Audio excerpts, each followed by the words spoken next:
শুধু দর্শক শ্রোতা মণ্ডলী, আমাদের আজকের আনন্দ আড্ডা পর্ব 4-এ আপনাদের সকলকেই স্বাগতম জানাচ্ছি, যে যেখান থেকে আমাদের আজকে এই আয়োজন দেখছেন। ঈদ উপলক্ষে আমাদের এই আনন্দ আড্ডার এই পর্বে কিছু উদীয়মান গুণী সৃজনশীল মানুষ আমাদের সাথে আছে। মাসুদ, বুলবুল এবং আরেকজন নন্দিনী রয়ের থাকার কথা ছিল, কিন্তু নেট বিভ্রাটের কারণে তারা থাকছেন, এজন্য দুঃখ প্রকাশ করছি। তবে তারা সময় পেলে চলে আসবে, চলে আসলে অবশ্যই নিয়ে আসবো। তো প্রথমে আমরা একটু পরিচয় পর্ব সেরে নিই। আমার ডান পাশেই প্রথমে আছে মঞ্জুরুল হক, বিশিষ্ট সাহিত্য শিল্প সাহিত্য সমালোচক, এবং আমার নিচেই আছে উদীয়মান নির্মাতা আজাদ মাহমুদ। তো মঞ্জুর, কেমন আছো? আলহামদুলিল্লাহ ভাই, অনেক ভালো আছি আল্লাহর অশেষ রহমতে এবং আপনাদের দোয়ায় খুবই ভালো আছি। দর্শক শ্রোতা যারা আমাদেরকে লাইভ দেখছেন, আপনাদের সকলকে জানাই আন্তরিক অভিনন্দন ও বিগত ঈদ মোবারক। আচ্ছা আচ্ছা, ধন্যবাদ। আমরা আচ্ছা, চলে যাচ্ছি আজাদের কাছে। আজাদ, তুমি কেমন আছো? হ্যাঁ আছি, আলহামদুলিল্লাহ ভালো চলে যাচ্ছে। আর এই তো দর্শক যারা শুনছেন, আমাদের লাইভে যারা দেখছেন, আমাদের সকলকে ঈদ মোবারক। ঈদের আমেজ আমি মনে করি এখনো আছে, এবং আসলে আমাদের বাঁচা উচিত সেইভাবে, প্রত্যেকটা দিনও যেন ঈদের মতো হয়। ঈদ মোবারক। আচ্ছা আচ্ছা, তো যাই হোক, আমরা বোধহয় মূল আলোচ্য বিষয়ে চলে আসি। যদিও আমাদের আসার কথা ছিল জাস্ট 10টার সময়, কিন্তু কিছু যান্ত্রিক ত্রুটি আমি তো খুবই থেকেই যায় আন্তরিকভাবে দুঃখিত। পেছনে। না না না, এটা ঠিক আছে। কিছু মানে যান্ত্রিক ত্রুটি থেকেই যায়, যে কারণে একটু দেরি হয়েই যায়। এটা কোনো ব্যাপার না, সবাই এটা বুঝে নেবে। তো প্রথমেই চলে যাচ্ছি মঞ্জুরুল হকের কাছে, যে সাহিত্য নিয়ে তো তোমার দীর্ঘদিন যাত্রা, পথ চলা, এবং সাহিত্যের বিভিন্ন শাখা বা শিল্পের শাখায় তুমি মোটামুটি দক্ষ, পড়াশোনা করো এবং সেটায় বিচরণও করো। তো এখন এই যে বর্তমান সময়ের একটা একটা পার্ট বেছে নিই, কারণ যেহেতু শিল্প সাহিত্য একটা বড় অংশ, তো এটা একসাথে বলা আসলে দুষ্কর। আমরা ধীরে ধীরে ভিতরে ঢুকবো। এখন বর্তমান সময়ের যে উত্তর আধুনিক কবিতার বিষয়াদি চলছে, এই ব্যাপারে তোমার কি মন্তব্য, বা তুমি কিভাবে দেখো এই বিষয়গুলো? ধন্যবাদ তানজির ভাই, এবং আবারও ধন্যবাদ জানাচ্ছি সুধী দর্শক শ্রোতা যারা আছেন, দেখছেন, শুনছেন।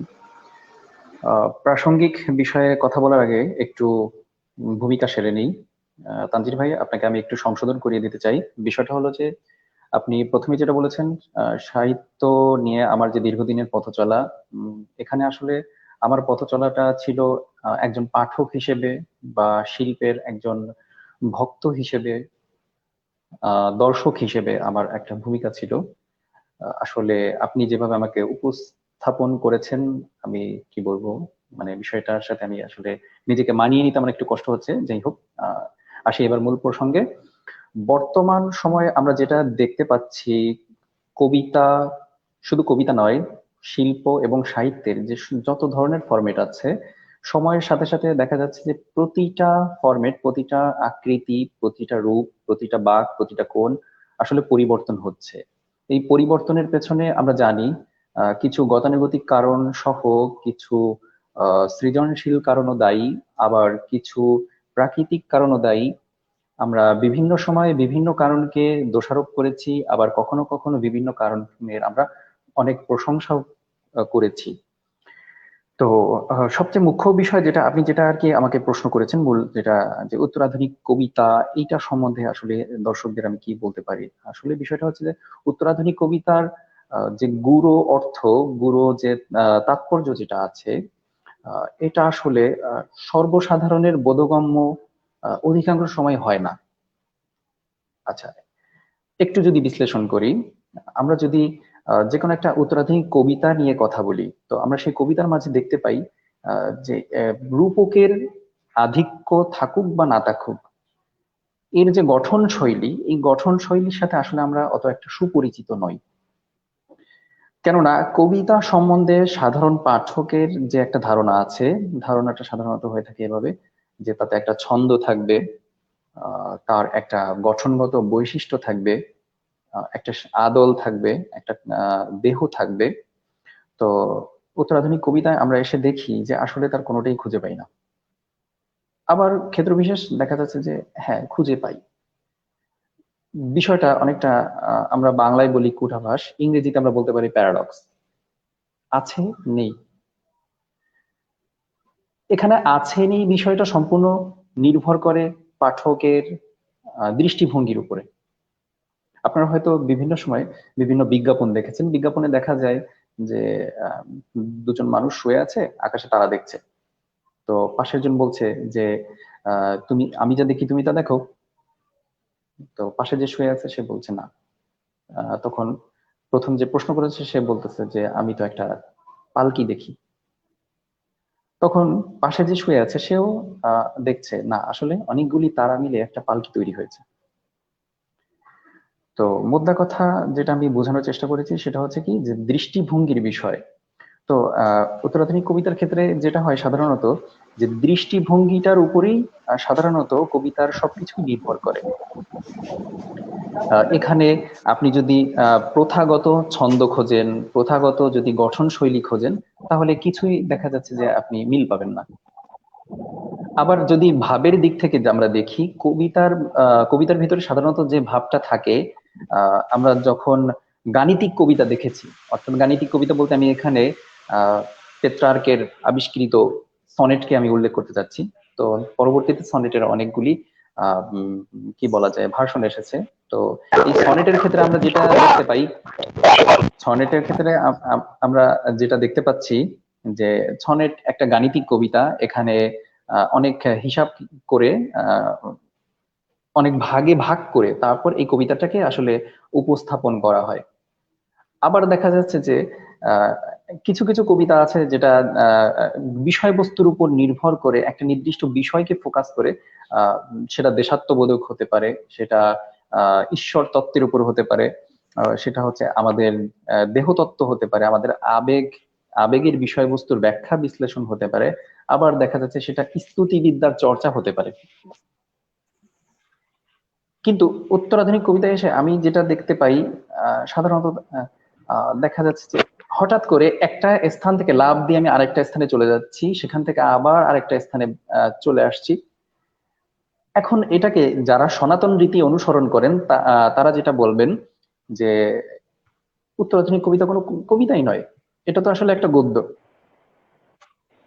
তো এখানে সমস্যা যেটা, আমরা যে দ্বন্দ্বটা এখানে দেখতে পাই, দ্বন্দ্বটা হচ্ছে দৃষ্টিভঙ্গি। আপনি যদি আপনার দৃষ্টিভঙ্গিটাকে আপনি যদি ঠিক করতে পারেন, তাহলে আপনি দেখবেন যে উত্তরাধুনিক কবিতা অনেক চমৎকার চমৎকার রূপকের ব্যবহার আছে, অনেক চমৎকার চমৎকার বিষয়ের অবতারণা আছে।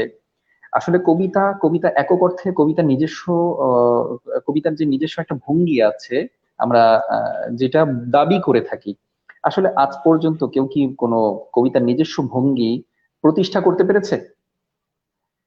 প্রশ্নটা রয়ে গেল। তো আমার যদি ব্যক্তিগত অভিমত জানতে চান, কবিতার আসলে নিজস্ব কোনো ভঙ্গি নেই, কবিতার নিজস্ব কোনো কাঠামো নেই, কবিতার নিজস্ব কোনো আদর্শ নেই, কবিতার নিজস্ব কোনো চরিত্র নেই।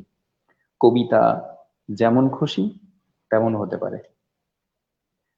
আপনি তাকে কবিতা বলে স্বীকৃতি দিলেও সে কবিতা হবে, স্বীকৃতি না দিলেও কবিতা হবে। আপনি তাকে পছন্দ করলেও কবিতা হবে, পছন্দ না করলেও কবিতা হবে। আমি আর দীর্ঘায়িত না করতে চাচ্ছি সেটা না। তো, আহ না সেটা অবশ্যই, মানে তোমার সাথে যেহেতু আলোচনা হচ্ছে, সেহেতু যে ব্যাপারটা হচ্ছে, কবিতা তো হবে ঠিক আছে। এখন আমরা কিন্তু দেখছি যে জীবনানন্দ দাশের একটা প্রবন্ধেও তিনি লিখেছেন আক্ষেপ করে যে বাংলাদেশে কাকের চেয়ে কবি বেশি। এই যে ব্যাপারটা এখন, এইটাও তো একটা ব্যাপার আছে। এখন লিখলেই যে কবিতা হয় তাও তো বিষয় না, তার তো মানে কিছু অন্তত একটা বৈশিষ্ট্য থাকতে হবে যা দেখে যে এটা আসলে কবিতার, মোটামুটি কবিতা বলা যেতে পারে। এখন আমি লিখলাম বাড়ি বসে আছি, ভাত খাচ্ছি, একটু পরে বাজারে যাব, এটা তো নিশ্চয়ই কবিতা না। মানে এর সাথে তুমি কি, মানে বা এই বিষয়ে তোমার কি মত পোষণ করে? যদি আপনি এর সপক্ষে মত চান আমি সেটাও দিতে পারি, যদি এর বিপক্ষে মত চান আমি সেটাও দিতে পারি। না, তুমি একটা মানদণ্ডে দাঁড় করাও, সপক্ষের বিপক্ষের, এখানে যেহেতু ডিবেট হচ্ছে না, একটা নির্দিষ্ট মানে তোমার মতবাদ বা মতামত প্রকাশ করো, মত প্রকাশ করো, বা তুমি কি আচ্ছা, বোঝো, কি যদি ধারণা পোষণ যদি করো। আমার যদি ব্যক্তিগত অভিমত জানতে চান, তাহলে আমি এখানে আসলে আমার ব্যক্তিগত অভিমত দেওয়ার এখতিয়ার আমার আছে কিনা এটা একটা প্রশ্নের বিষয় হতে পারে। তবে আমি যত দূর সম্ভব নিরপেক্ষ থাকার চেষ্টা করে আমি যে উত্তরটা আমি দিতে চাচ্ছি সেটা হচ্ছে যে আপনি যদি কবিতাকে কোনো মানদণ্ডে দাঁড় করাতে চান তাহলে সেটা কবিতা হবে না, সেটা হয়ে যাবে শিল্প বাংলায়। এটার ইংরেজি আর একটা অর্থ আছে, ইন্ডাস্ট্রি।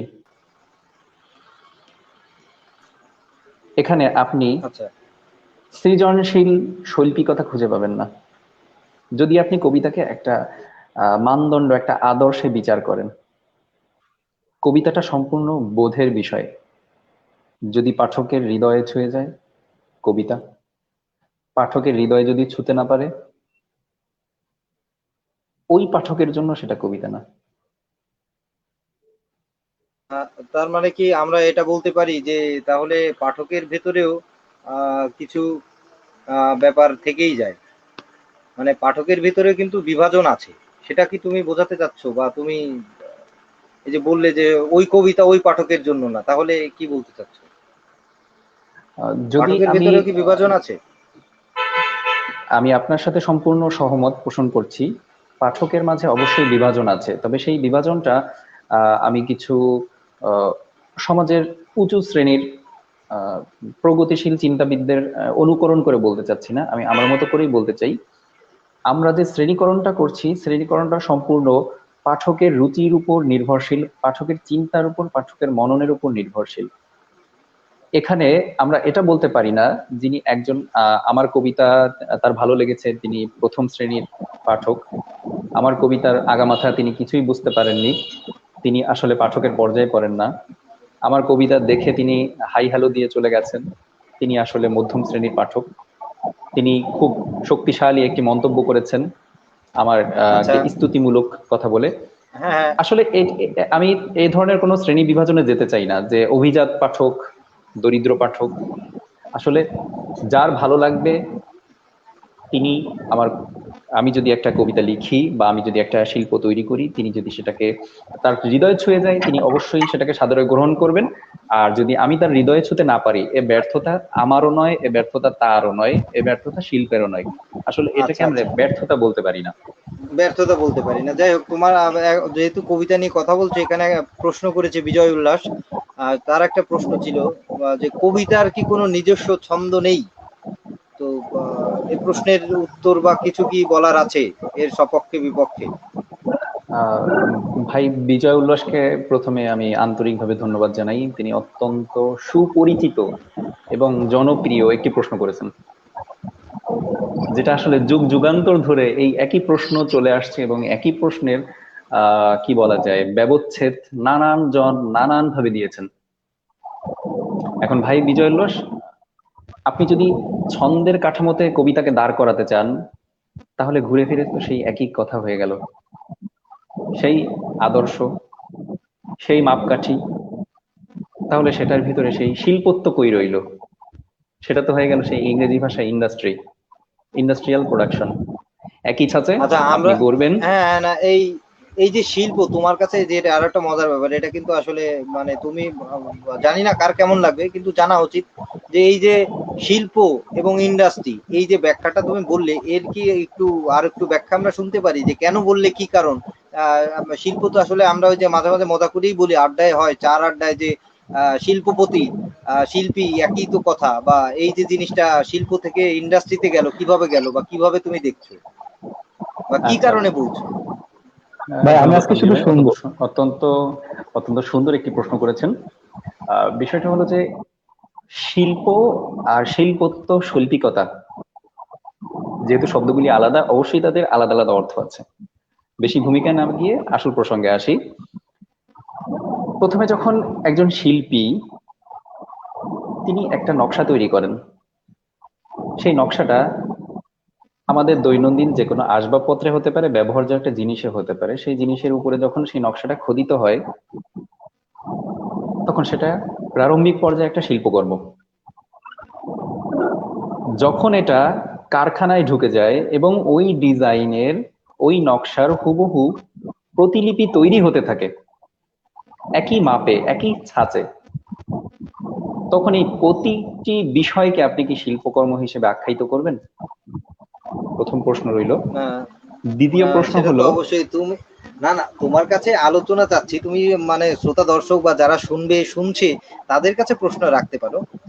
তোমার কাছে একটা আচ্ছা, সুচিন্তিত তোমার মন্তব্য বা তোমার দর্শন জানতে চাচ্ছি, সাথে তোমার প্রশ্ন থাকলে অবশ্যই সেটা তুমি রাখতে পারো।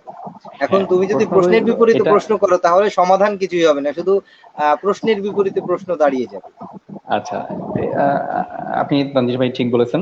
তো আমি যেটা বলতে চাচ্ছিলাম যে যদি একইভাবে প্রতিলিপি তৈরি হতে থাকে, একইভাবে যদি অনুকরণ হতে থাকে, তাহলে সেটা আমরা যেটা বাজারে দেখতে পাই, যেমন আমরা বাজারে আহ, এখন আমরা যে জিনিসটা সবচেয়ে বেশি ব্যবহার করছি সেটা হচ্ছে এই কোভিড-19 আক্রমণে আমরা যেটা দেখতে পাচ্ছি যে সকলে আসলে আমরা মাস্ক পরি।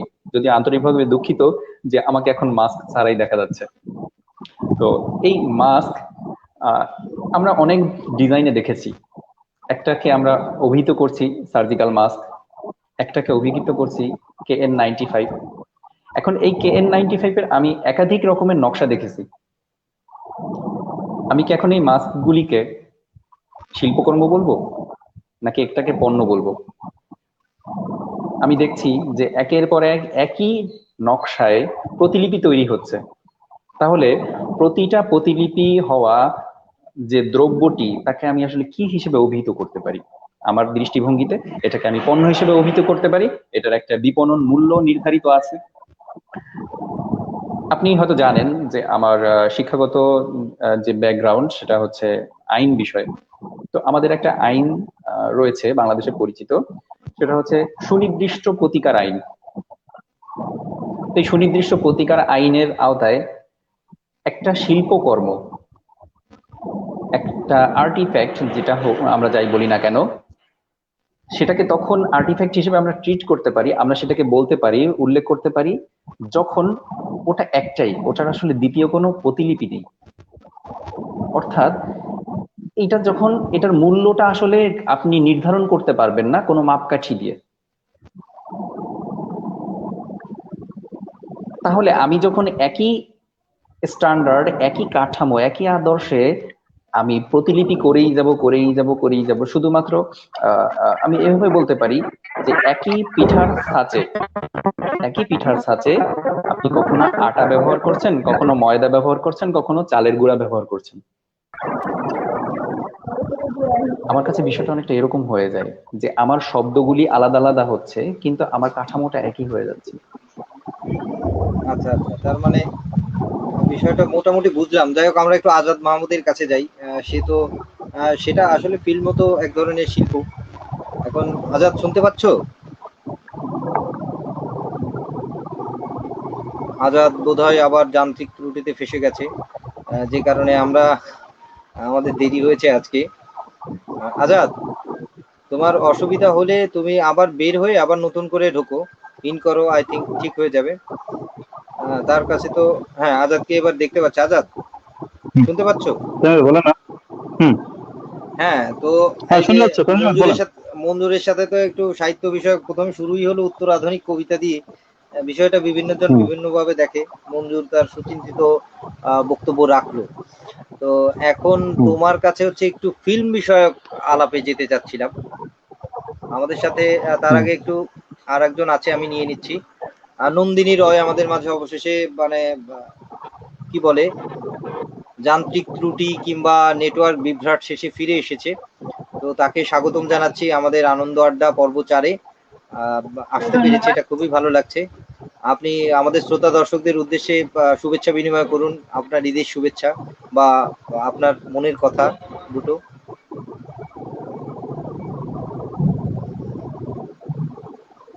শুনতে আপনাদের পাচ্ছেন সবাইকে নন্দিনী? ঈদের শুভেচ্ছা ছিল, যেহেতু আজকে বলা যায় যে ঈদের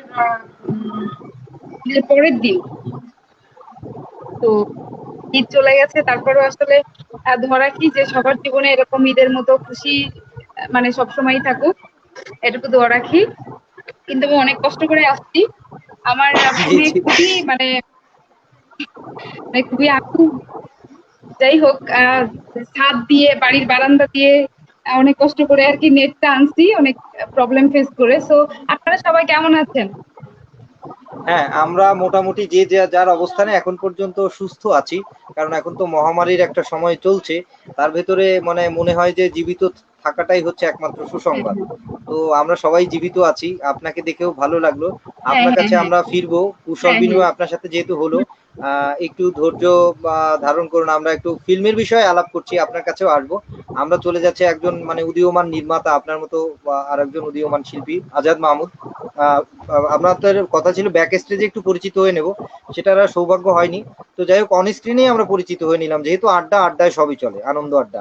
তো আজাদ মাহমুদ তোমার কাছেই ফিরি। নন্দিনী রয়ের কাছে বলেন। আমরা আবার ফিরবো। হুম। তো মঞ্জুরের সাথে কবিতা নিয়ে কথা হলো। তোমার সাথে একটু ফিল্ম নিয়ে আলাপ করতে চাই। যে এই যে আচ্ছা, তুমি যে ফিল্মে তো ক বছর ধরে কাজ করছো বা তোমার শুরুটা কিভাবে হলো ফিল্মের? সেটা একটু শুনি। তারপরে আমার শুরু মূল আলোচনায় যাব। আমার শুরু গল্প অনেক পুরনো, বাট আমি অন ফিল্ড ওয়ার্ক শুরু হয়েছে মেবি 2016 এর অক্টোবরে ফরাদের হাত ধরে। ফরাদ ছিল চ্যানেল 9 চিফ এডিটর।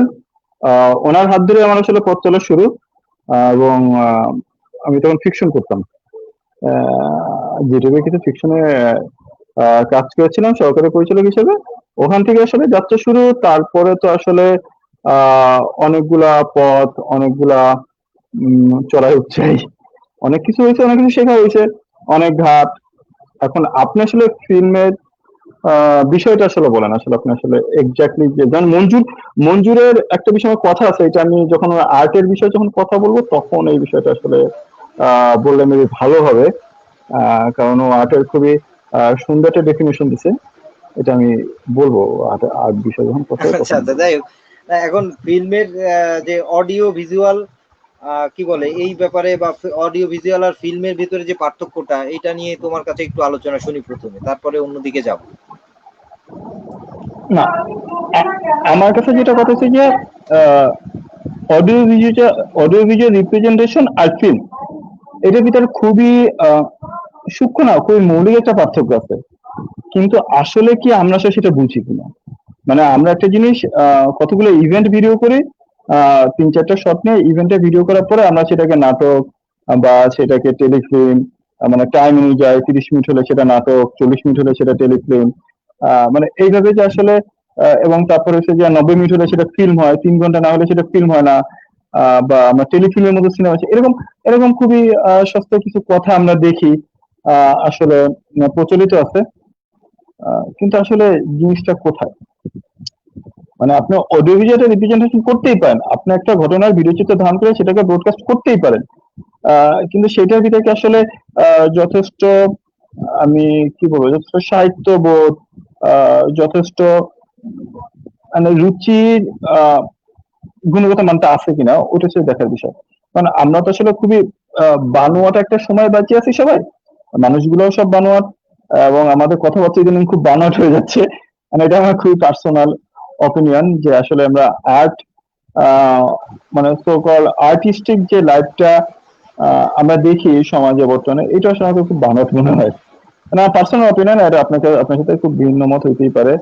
আহ, হুম হুম হুম। এইটাই মানে ধরেন, মানে একটা তো শো অফ এর ওয়ার্ল্ড চলতেছে। এবং মানে দেখেন তানজিম, আমি আপনাকে খুব ফ্র্যাঙ্কলি একটা কথা বলি, যেমন আমার একটু মাথার দিব্যি দেয় নাই যে আমার ফিল্ম বানাইতে হবে, হ্যাঁ। তাই না? ধরেন আমার এটা খুবই ইন্টারেস্টিং একটা টপিক ছিল যে আমি এটা শিখতে চাই, হাউ টু মেক ফিল্ম। যদিও আপনি আমার মানে পড়াশোনা জানেন, আমি মানে ম্যানেজমেন্টের বিবিএ করা। আমি ওই সেক্টরে যাই নাই, আমি ওখানে কাজ করা শুরু করেছিলাম একটা তীব্র একটা ইচ্ছা থেকে শুরু করেছিলাম।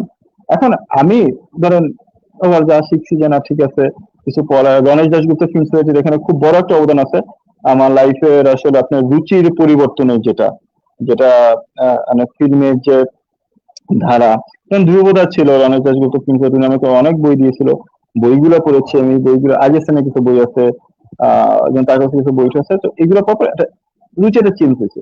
এখন ধরেন আমি আপনাকে বলি, আমার তোকে মাথা দিবি দেয় না যে আমার ফিল্ম বানাইতে হবে। এখন আমি যদি খায়ে পড়ে যে না ভাই আমি এইটাই শিখছি, আমার এইটাই করতে হইব, আমার সেলিব্রিটিজম লাগবো, আমি নির্মাতা হমু কইছি, আমি অ্যাসিস্ট্যান্ট ডিরেক্টর হিসেবে কাজ করছি, এখন যদি আমি না বানাই, নির্মাতা যদি না হয়, তাহলে মানে লাইফে ফেল করলাম। আলটিমেটলি তো বিষয়টা সেখানে না, তাই না? দুটো তো আলাদা প্রফেশন, অ্যাসিস্ট্যান্ট ডিরেক্টর প্রফেশনটা আলাদা, নির্মাতা প্রফেশনটা আলাদা। এখানে কষ্ট নিজেরই নিতে হবে। তো এই যে থেকে আমি দেখছি যে আমাদের ইয়াংদের অনেক কিছু ভুল আছে, যে সে যখন যায় তার কাছে মনেই হয় যে তার কাজ করতে হবে, এবং খুবই মানে তখন তখন হয় কি, মানে প্র্যাকটিসিং একটা লাইফে খুব বড় একটা ইম্পর্টেন্স আছে। আমি যদি আর্টের ক্ষেত্রে বলি, যেমন আপনি যদি মানে আপনি তো maybe জানেন যে আমার ধরেন উঠে আসার সবচেয়ে গোড়ার সূত্র হয়েছে মেগার মুড। আমি যখন বিএলএ পড়ছি, বিএলএ পড়ার পরে আমি যখন থিয়েটার করছি ভালো লাগতেছে, বাট আমার অভিনয় করতে কেমন জানি ভালো লাগতো না, আমি এটা বুঝি নাই আমার এটা কেন ভালো লাগে না। আমাকে কলম স্যার অনেক করে বলছে, সুমন অনেক করে বলছে, আমি আমি কেমন জানি অভিনয়টা যে আমি করব এটা এনজয় করতে পারতাম না, আমি অভিনয়টা করতে চাই না। তারপরে এই যে আপনার 52 আছে বা আমি মানে এটা আপনি দেখছেন আমার চ্যাপ্টার। তো আমাদের তো সবচেয়ে বড় গোড়াপত্তন বা বড় বেসমেন্টে ছিল মেগারমুড আড্ডাটা, যেটা হচ্ছে যে এটা মেবি 2013 থেকে 2016 আমি যখন মুভ করি খুলনা থেকে। তো ধরেন এই যে মঞ্জুরের মতো একজন গুণী মানুষ আমি আমার বন্ধু হিসেবে পেয়েছি। আবির অরুণ আছে, আপনি চিনেন মেবি আবির অরুণকে। মুস্তাক আহমেদ পলিন আছে আমার বন্ধু। তো ওই ওই আড্ডাটা ইম্পর্টেন্স কোথায় এটা আমি বলি। যেমন ধরেন আমি আমার মনে খেয়াল খুশি মতো কবিতা লিখতাম, কি লিখতাম না লিখতাম, বা আমার মনে খেয়াল খুশি মতো সিনেমা দেখতাম, মনে খেয়াল খুশি মতো বই পড়তাম। ওই অ্যাড্রেসের সবচেয়ে মজা যেটা হচ্ছে, এরা এদের ধরেন আমরা যে 7-8 জন ফ্রেন্ড, এদের সবার টেস্ট ডিফারেন্ট, একজন এক সাবজেক্টে পড়ে, কিন্তু যেটা হয়েছিল যে এরা সবাই বই পড়ে। তখন আমার লাইফে যেটা হয়েছে, এই যে বই পড়া এবং সিনেমা দেখার যে একটা মানে একটা প্যাটার্ন, যেটা টেস্টের ব্যাপার, যে না এটাও দেখা যায় এটাও দেখা যায়, এই বই আছে এটা পড়া উচিত ছিল ওইটা পড়া উচিত। কারণ এমনি তো আপনি জানেন যে আমাদের একাডেমিক্যাল যে শিক্ষা ব্যবস্থা, সেই শিক্ষা ব্যবস্থা তো একাডেমি তো কখনো আর্টিস্ট তৈরি করে না, এটা তো সত্য। একাডেমি আপনি কি করবে, একাডেমি আপনাকে হয়তো কিছু গ্রামার শিখাবে, কিন্তু একাডেমি তো আর্টিস্ট তৈরি করবে না, একাডেমি আপনাকে কখনো নির্মাতা বানাবে না। আমাদের দেশে যে ফিল্মে যারা পড়ে ধরেন ঢাকা ভার্সিটিতে বা জাহাঙ্গীরনগরে 35-40-70 জন, আসলে আপনি দেখেন দেখেন ফিল্ম মেকার হইতে কয়জন। মানে কি আপনি যে ফিল্মে পড়লে যে ফিল্ম মেকার হন ব্যাপারটা কিন্তু সেই জায়গা না। ফিল্ম মেকার হইতে গেলে আপনার নিজে একটা পার্সোনাল চুজ লাগবে, আপনি এই গল্প আপনি একটা গল্পটা কিভাবে ডিল করতে চাচ্ছেন, আপনি জীবন বোধটা কোথায়, আহ এই এই লার্নিংটা খুব জরুরি। ধরেন আমার কাছে এখন 30 লাখ টাকা আমি একটা ফিল্ম বানাইতে পারবো, সাপোজ। আমাকে যদি আমার বন্ধু মঞ্জুর প্রডিউস করে, মঞ্জুর ব্যবসায়িক মানুষ আপনি জানেন, তো আমার বন্ধু মঞ্জু যদি আমাকে প্রডিউস করে যে আজাদ তোকে 30 লাখ টাকা দেবে তো এটা সিনেমা বানাও, এখন এখানে ফ্যাক্টরটা কোথায় বাজে আমি বলি। এখন আমি কি সিনেমা বানাবো, তাহলে আমি মঞ্জুরি সিনেমা বানাবো যদি আমার নিজের সেন্স না থাকে। মঞ্জুর আমাকে 30 লাখ টাকা দিয়ে বলবে যে আজাদ যাও কক্সবাজারের সামনে যা নায়ককে লুঙ্গি পরায় নাচাও, আমি নায়ককে লুঙ্গি পরায় নাচাবো।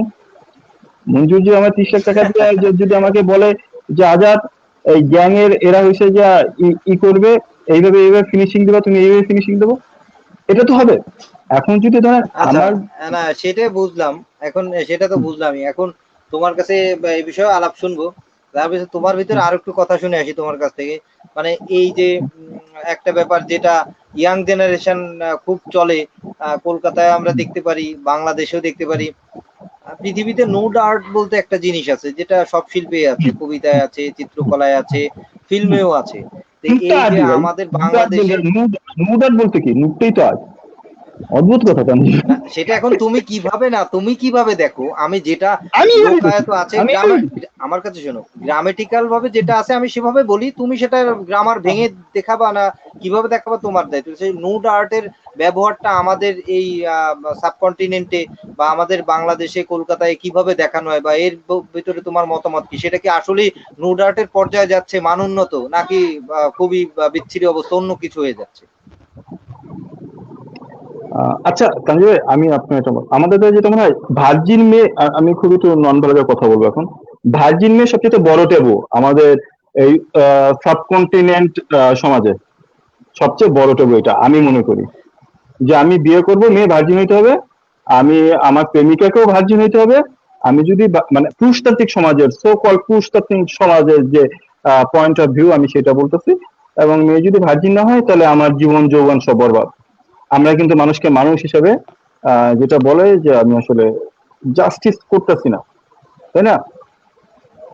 কিন্তু দেখেন যে বিধবা বিবাহ আইন বা আসলে প্রথারোচিত কিন্তু খুবই ঊনবিংশ শতাব্দীতে এই জিনিসগুলো হয়ে গেছে, কিন্তু আমরা আজকে এই বিংশ শতাব্দীতে আইসো আমরা এগুলো নিয়ে খুবই বিপদে আছি।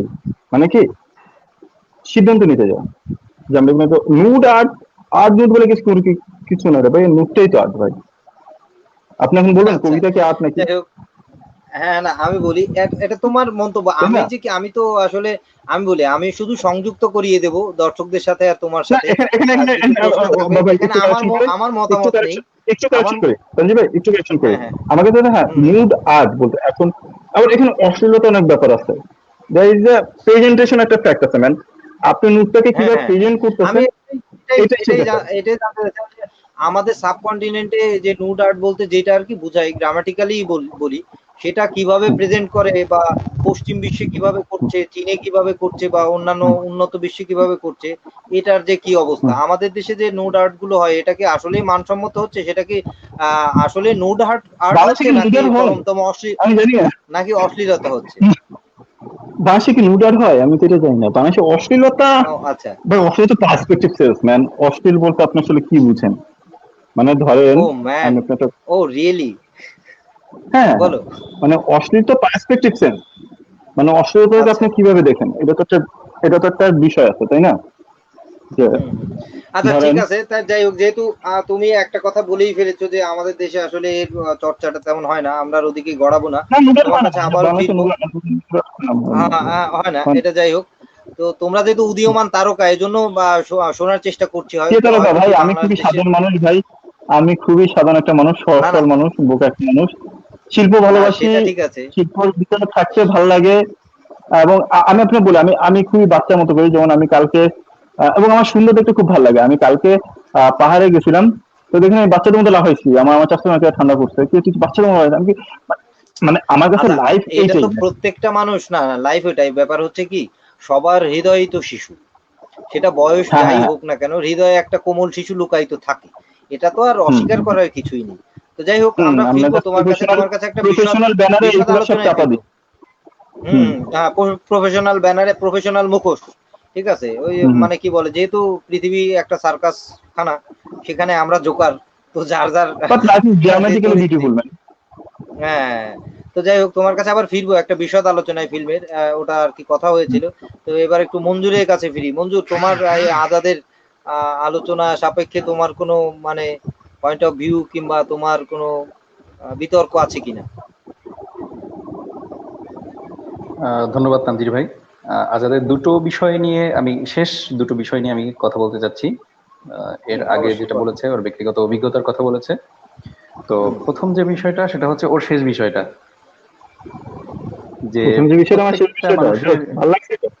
হ্যাঁ হ্যাঁ হ্যাঁ, সেটা হলো যে এই যে শিশু সুলভ মানসিকতা, এটার সাথে আমি সম্পূর্ণ দ্বিমত। নির্ধারিত বয়স পর্যন্ত মানুষের ভিতরে যে সত্তাটা থাকে তাকে আমরা শিশু সুলভ মানসিকতা বলতে পারি। তারপর থেকেও যদি একই ধরনের মানসিকতা বিরাজ করে, তাকে আমরা হয় উন্মাদনা বলি অথবা বলি বন্যতা।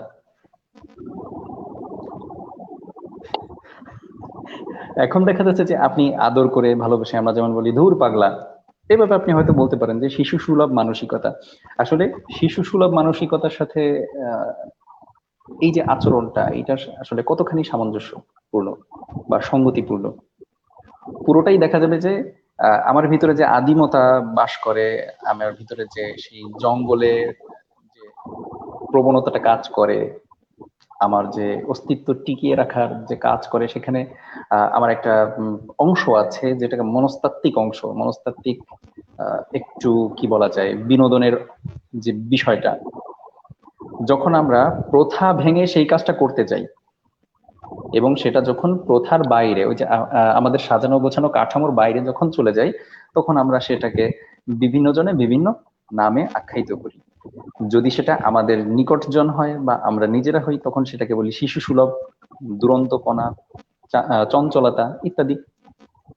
যদি সেটা আমাদের নাগালের বাইরে হয়, যদি আমাদের প্রতিদ্বন্দ্বিতাপূর্ণ কোনো চরিত্রে হয়, তখন আমরা সেটাকে বলে থাকি দুরন্তপনার বদলে আমরা বলি দুষ্টামি, সেটাকে বলি বাদরামি।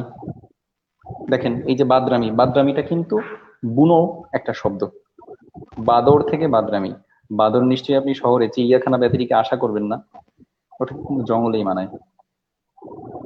আচ্ছা, মনে হয় তানজির ভাই কিছু সংযুক্ত করতে যাচ্ছেন। না না না, আমি কোনো কিছু যুক্ত করতে যাচ্ছি না। আচ্ছা, তো যাই হোক, তোমার আর এই দ্বিতীয় যে বিষয়ে আর বিষয়টা, কোনো বিষয়ে দিমক? হ্যাঁ হ্যাঁ, দ্বিতীয় আরেকটা বিষয় যেটা আপনি খুব সুন্দরভাবে উপস্থাপন করেছেন, যে নুড আর্ট। আর্ট বা আমরা যেটাকে বাংলায় একটু বিতর্কিতভাবে বলতে চাই শিল্প, এই শিল্পের একটা গুরুত্বপূর্ণ অংশ জুড়েই আছে এই যে নুডিটি বা নগ্নতা, যাই বলি না কেন। তো এই নগ্নতার বিষয়ে আজাদ যেটা বলে গেছে যে উপস্থাপন শৈলীটাই হচ্ছে মুখ্য। তো এখানে ওর সাথে কিছু অংশে আমি দ্বিমত পোষণ করছি, আবার কিছু অংশে সহমত পোষণ করছি। তানজির ভাই, আপনি যেটা উল্লেখ করেছিলেন যে পশ্চিমা বিশ্ব, তারপরে হচ্ছে চীন, এরপরে আরো যে সমস্ত কন্টেন্ট ক্রিয়েটর, অর্থাৎ কি বলে বিনোদন উপকরণ যারা নির্মাণ করে থাকেন, তারা এই নগ্নতাকে ঠিক যেভাবে উপস্থাপন করছে আর আমাদের দেশে যেভাবে উপস্থাপিত হচ্ছে বা কলকাতায় যেভাবে উপস্থিত হচ্ছে, আমি যদি বুঝতে ভুল না করি তাহলে আসলে আপনি বুঝাতে চাচ্ছিলেন যে বঙ্গীয় সংস্কৃতিতে বাংলা ভাষাভাষী মানুষের যে বিনোদন মাধ্যম, সেখানে যে নগ্নতার সম্প্রচার, সেই সম্প্রচারের যৌক্তিকতা কতখানি, এবং সেই সম্প্রচারের যে সম্প্রচার ভঙ্গি, উপস্থাপন ভঙ্গি, সেটা কতখানি যৌক্তিকভাবে উপস্থাপন করা হচ্ছে। আমি যদি বুঝতে ভুল না করি, হুম হুম হুম, আমার মনে হয় তানজির ভাই অবশ্যই আমি অবশ্যই। ঠিক। হ্যাঁ হ্যাঁ হ্যাঁ আচ্ছা, হ্যাঁ, বলো। তো সংস্কৃতি বা বিনোদন মাধ্যম আমরা যেটাই বলি না কেন, এটা হচ্ছে আমাদের একটা জৈবিক অংশ,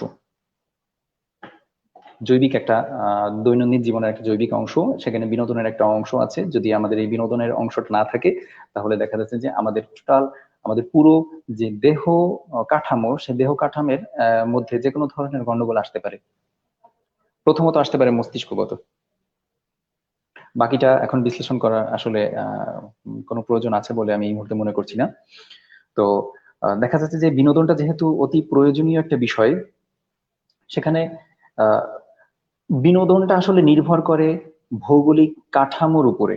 ভৌগোলিক কাঠামোর সাথে আরো অনেক কিছু জুড়ে থাকে। সেখানে ভৌগোলিক কাঠামোর সাথে সাথে আমরা আরো যেটা দেখতে পাই, জলবায়ু, তারপর সেখানে আমরা দেখতে পাই বনায়ন, গাছপালা, তারপরে আমরা দেখতে পাই সেখানে মাটির গঠন, আরো যে সমস্ত নানাবিধ উপকরণ, যেটা মানুষের মনস্তত্ত্বের উপরে প্রচন্ড পরিমাণে চাপ সৃষ্টি করে, নানাভাবে মানুষকে আসলে প্রভাবিত করে। তো মানুষের এই মনস্তত্ত্বকে প্রভাবিত করে যে ভৌগোলিক উপাদানগুলি, সেই ভৌগোলিক উপাদানগুলি আসলে আপনি যে যে অঞ্চলগুলির কথা উল্লেখ করেছেন, তো দেখা যাচ্ছে যে আমরা যদি আমেরিকার ভৌগোলিক কাঠামোর কথা চিন্তা করি, সেখানে আমরা এক ধরনের ভৌগোলিক কাঠামো দেখতে পাই। আবার যদি আমরা চীনের কথা বলি, সেখানে এক ধরনের দেখতে পাই। যদি আমি ভারতের কথা বলি, সেখানে আমরা মিশ্র ভৌগোলিক কাঠামো দেখতে পাই।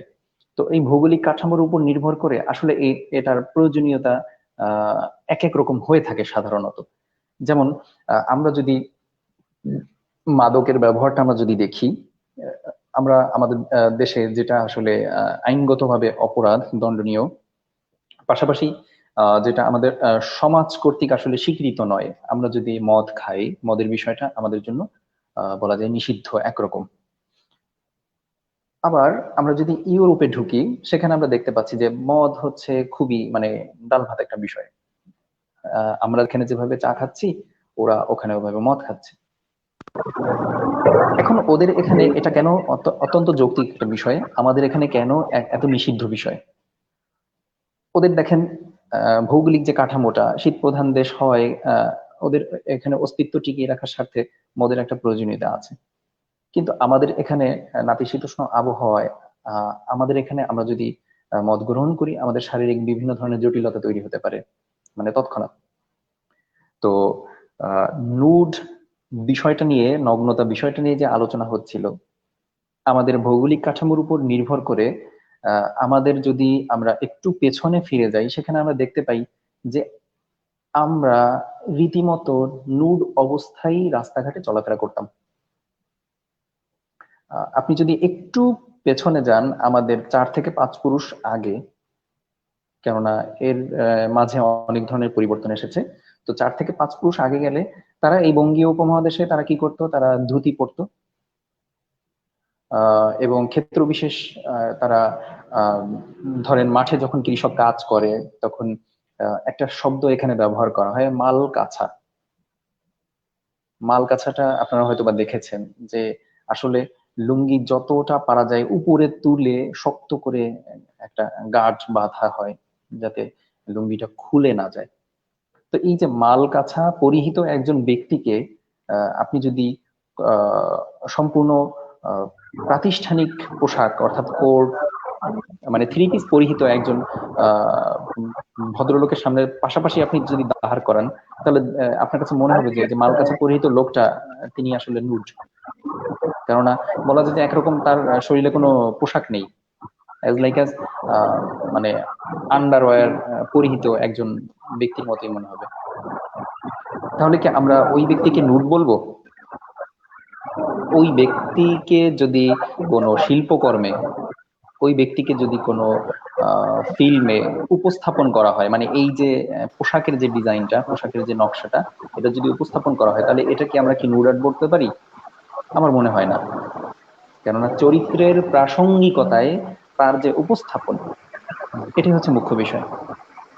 আচ্ছা, আমরা বিভিন্ন সিনেমা বলেন, বিভিন্ন কমিক্স বলেন, বিভিন্ন শিল্প যে উপাদান, সেখানে আমরা দেখতে পাই যে যৌন সঙ্গমরত অবস্থার যে দৃশ্যায়ন করা হচ্ছে, সেখানে আমরা দেখতে পাচ্ছি যে কাপড় পরিহিত অবস্থায় যৌন সঙ্গমরত অবস্থায় আছে। এখন আপনি এটাকে কি বলবেন? এটাকে কি আপনি নুড বলবেন নাকি নুড বলবেন না? তো এখানে আমি স্বনামধন্য বাংলার একজন বিখ্যাত উম, গবেষক ডক্টর হুমায়ুন আজাদ সম্বন্ধে আমি তার একটা লাইন আমি বলতে পারি যে সকল নগ্নতাই অশ্লীলতা নয়, আবার নারী কাপড় ছাড়াও নগ্ন নয়। বিষয়টা বড়ই রহস্যময়। আপনারা হয়তো সেই চিত্র হ্যাঁ বিভিন্ন হ্যাঁ বইয়ে দেখেছেন, নারী বইয়ের প্রচ্ছদেও দেখতে অবশ্যই। পারেন অনেক ক্ষেত্রে। তো এখন বিষয়টা কি তাহলে দাঁড়ালো যে চরিত্রের প্রাসঙ্গিকতা এবং উপস্থাপন শৈলী। আজাদ মাহমুদের সাথে আমি এখানে সম্পূর্ণ একমত, উপস্থাপন শৈলীটাই হচ্ছে এখানে মুখ্য বিষয়। আর তার সাথে হচ্ছে চরিত্রের প্রাসঙ্গিকতা। প্রাসঙ্গিকতা, আপনি হ্যাঁ, একটা প্রাসঙ্গিকতার উপরে আপনি নির্ভর করে। হ্যাঁ, আমরা যখন বলছি যে ওয়েস্টার্নে এইভাবে উপস্থাপন করতেছে, আমাদের এখানে এইভাবে উপস্থাপন করতেছে। আচ্ছা, ওয়েস্টার্নের যে তাদের যে ভৌগোলিক অবকাঠামো এবং তাদের যে সমাজ সামাজিক কাঠামো, আমরা নিশ্চয়ই পশ্চিমা সমাজ কাঠামোর সঙ্গে আমরা বঙ্গীয় সমাজ কাঠামোর তুলনা তত্ত্বে যাব না। কেননা তাদের যে ভৌগোলিক অবকাঠামো এবং তাদের যে অস্তিত্ব টিকিয়ে রাখার জন্য তাদের যে যে উপকরণ দরকার, তার সাথে আসলে আমাদের এখানে অনেকখানি অমিল রয়েছে। সুতরাং আমাদের সমাজ কাঠামোতেও যে অনেক ধরনের অমিল থাকবে, আমাদের জীবন চলার পথেও যে অনেক ধরনের অমিল থাকবে, এটাই স্বাভাবিক। তাহলে বারবার আমরা আসলে পাশ্চাত্যকে কেন একটা আদর্শ ভাবছি? এটা আসলে এক ধরনের আমাদের মানসিক দৈন্যতার পরিচয় ছাড়া আর কিছুই নয়। তো সেক্ষেত্রে যদি আমি সংক্ষেপে বলতে চাই, তাহলে নুড আর্ট, আজাদ মাহমুদ একটা কথা খুব ভালো বলেছেন যে আসলে নুড আর্ট কি? সবই তো আর্ট এবং নুডই তো আর্ট। আর্টের একটা কাজ, মানে আমরা যেটাকে বলতেছি কলা, না, বাংলায় কলা এখানেও বলতেছি। এখানে একটু কথা আছে আমার কাছে, শোনো। কথা হচ্ছে আচ্ছা আচ্ছা, বলেন। যে নোড আর্ট, আর্টের ভিতরে আমরা কিন্তু প্রকারভেদ করছি। হয় কি, আমরা সামগ্রিকভাবে যদি কোনো কিছুর উত্তর দিতে চাই, এক লাইনে একটা জিনিসই দিয়ে দিয়ে দেওয়া সম্ভব। কিন্তু আমরা যখন তার প্রকারভেদে যাচ্ছি, কারণ আর্টের ভেতরে তো আমরা বিভিন্ন ধরন পাচ্ছি না? কবিতার ভেতরে এই জন্য প্রথমে তোমাকে প্রশ্ন করেছিলাম যে উত্তর আধুনিক কবিতা। তো এখানেও দেখা যাচ্ছে কাব্য একটা বিষয় আছে, উত্তর আধুনিক কবিতা আছে, তার ভিতরেও ছন্দে গেলে ভাগ আছে, পয়ার আছে, মহাপয়ার আছে, হাইকু আছে, লিমেরিক আছে, এরকম বিভিন্ন ধরন আছে। আমরা সনেটের কথা তুমি যে বললে, অমৃতাক্ষর যাকে বলে, তো আর্টের ভেতরে ওটাও তো একটা বিভাজন, যে this is called node art, এটা এই আর্ট, এই বিভাজনের খাতিরে আর কি জিজ্ঞাসা করা। মঞ্জুরের কাছে আপনি এই সুন্দর কথা বলার সুন্দর যেহেতু সুযোগ সুন্দর একটা পেয়েছি, উপস্থাপন করেছেন। আপনি সুন্দর না একটা এটা যুক্ত বিষয় করি। উপস্থাপন করেছেন। জি জি জি। মাহাদি হাসান লিখেছে, মঞ্জু ভাইয়ের একটা কথায় একটু খটকা লেগেছে, মদ গ্রহণে আমাদের শরীর তৎক্ষণাৎ খারাপ হয়, সেটা পুরোপুরি সত্য কি? মাহাদি হাসান ভাই, প্রথমে আপনার প্রশ্নের উত্তরটা দিয়ে আপনি অত্যন্ত চমৎকারভাবে একটি প্রশ্ন করেছেন যে মদ গ্রহণে আমাদের শরীর যে তৎক্ষণাৎ খারাপ হয়। আমি এখানে আসলে উপস্থাপন করতে চেয়েছি, আসলে সময় সংক্ষিপ্ত, যার কারণে আসলে মদ গ্রহণের ফলে কি কি আসলে প্রতিক্রিয়া তৎক্ষণাৎ হয় এবং কি কি পার্শ্ব প্রতিক্রিয়া আছে, কি কি সুদূরপ্রসারী প্রতিক্রিয়া আছে, এটা নিয়ে বিস্তর আলোচনা হতে পারে। আশা করি এটা নিয়ে হয়তো তানজির সৌরভ ভাই কোনো একদিন হয়তো বা আমাদের আবারও আহ্বান করতে পারে, হয়তো বা আমরা সৌভাগ্যক্রমে কোনো একদিন আসতে পারি। সেক্ষেত্রে হচ্ছে মদের যে উপকারিতা অপকারিতা এবং সেটার যে বহুবিধ ব্যবহার, সেটা এবং বাজারজাতকরণ, বহির্বিশ্বে এটার যে আসলে কি পরিমাণ কি বলে বিপণন ব্যবস্থা এটার উপর নির্ভরশীল, কত মানুষের যে আহার এর উপর নির্ভরশীল, আমরা সে বিষয়ে বিস্তর আলাপ করতে পারবো। তবে আজ সংক্ষেপেই বলি যে আপনি যদি আমাদের যে তাপমাত্রা, আমাদের যে আবহাওয়া, এই আবহাওয়া এবং এই তাপমাত্রায় আপনি যদি মদটা গ্রহণ করেন তাহলে কি হতে পারে? খুব স্বাভাবিক, আমাদের নাতিশীতোষ্ণ বা আমাদের এখানের আবহাওয়া পাশাপাশি নাতিশীতোষ্ণ আবহাওয়া হওয়ার পাশাপাশি আমাদের এখানে ভেজা আবহাওয়া, যার দরুন আমরা সহজেই কিন্তু ঘেমে যাই। আমাদের এখানে তাপমাত্রার পরিমাণ আহ সুনির্দিষ্ট নয়, এখানে তাপমাত্রার প্রচুর আপনি দেখবেন যে পার্থক্য আছে। এখানে আমাদের যে আবহাওয়াটা না তুমি, খুবই আমি ভেজা বলি সেটা ভেজা হচ্ছে আবহাওয়া, তুমি এটার হচ্ছে, দরুন হ্যাঁ হ্যাঁ, শরীরে উত্তাপ এটার বাড়ে দরুন এবং যেটা হয় যে শারীরিক আমরা আমরা অস্বস্তি আমরা ফিল হয়। যদি মদ মদ পান করি, হ্যাঁ, আমরা যদি মদ পান করি তো সেক্ষেত্রে দেখা যাচ্ছে যে আমাদের শরীরে তৎক্ষণাৎ যে প্রতিক্রিয়াটা দেখা যায়, যে আপনি একটা নির্দিষ্ট পরিমাণের পরে যখন আপনি পান করছেন, যেটা পাশ্চাত্যের লোকজন যদি ওই সমপরিমাণ পান করে তাদের তারা স্বাভাবিক অবস্থায় থাকতে পারে। কিন্তু দেখা যাচ্ছে আমি আপনি এই আবহাওয়ায় যদি পান করি তাহলে দেখা যাচ্ছে ওই সমপরিমাণ মদ মদ গ্রহণেও আমরা উন্মাদের মতো আচরণ করি। হ্যাঁ হ্যাঁ, হয়তো অনেক না ক্ষেত্রে দেখা আর যাচ্ছে একটা, আমাদের আসলে সেন্স কাজ করে না, আমাদের না না, সচেতনতা। হ্যাঁ, তানজিব ভাই বোধহয় কিছু মানে যুক্ত হ্যাঁ করতে হ্যাঁ হ্যাঁ, চাচ্ছেন। হ্যাঁ হ্যাঁ, সেটা হচ্ছে কি, আর একটা ব্যাপার হচ্ছে যে মদের ব্যাপার শুধু মদের ব্যাপার না, যে কোনো জিনিস মানুষের শরীরে, প্রত্যেক জিনিসের একটা এক একজনের শরীরে এক এক রকম ক্যাপাসিটি থাকে, ধারণ ক্ষমতা থাকে। তো ব্যাপার হচ্ছে যে কোনো, আমার ভাত ধারণ ক্ষমতা আছে 1 প্লেট, আমি ভাত থেকে উদাহরণ দিই, মদে পরে যাব। তো আমি 1 প্লেটের জায়গায় যদি 2 প্লেট খাই, আমার ভিতরে অস্বস্তি কিন্তু সৃষ্টি হবে। এই অস্বস্তিটাই তো এক ধরনের উন্মাদনা, তুমি একমত হবে কিনা আমি জানি না।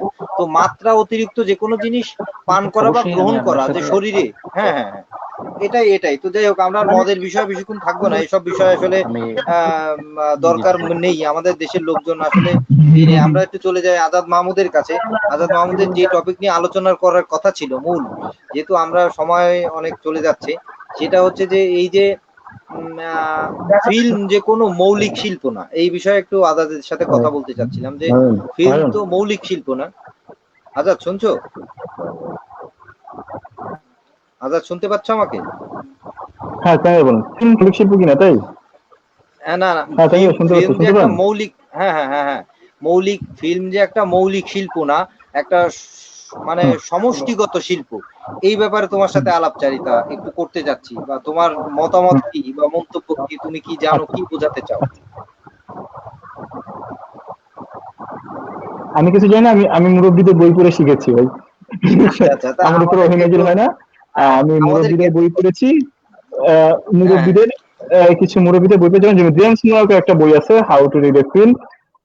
ওখানে খুব ইম্পর্টেন্ট একটা জিনিস, আমার খুবই ইম্পর্টেন্ট একটা কোটেশন মনে পড়ে।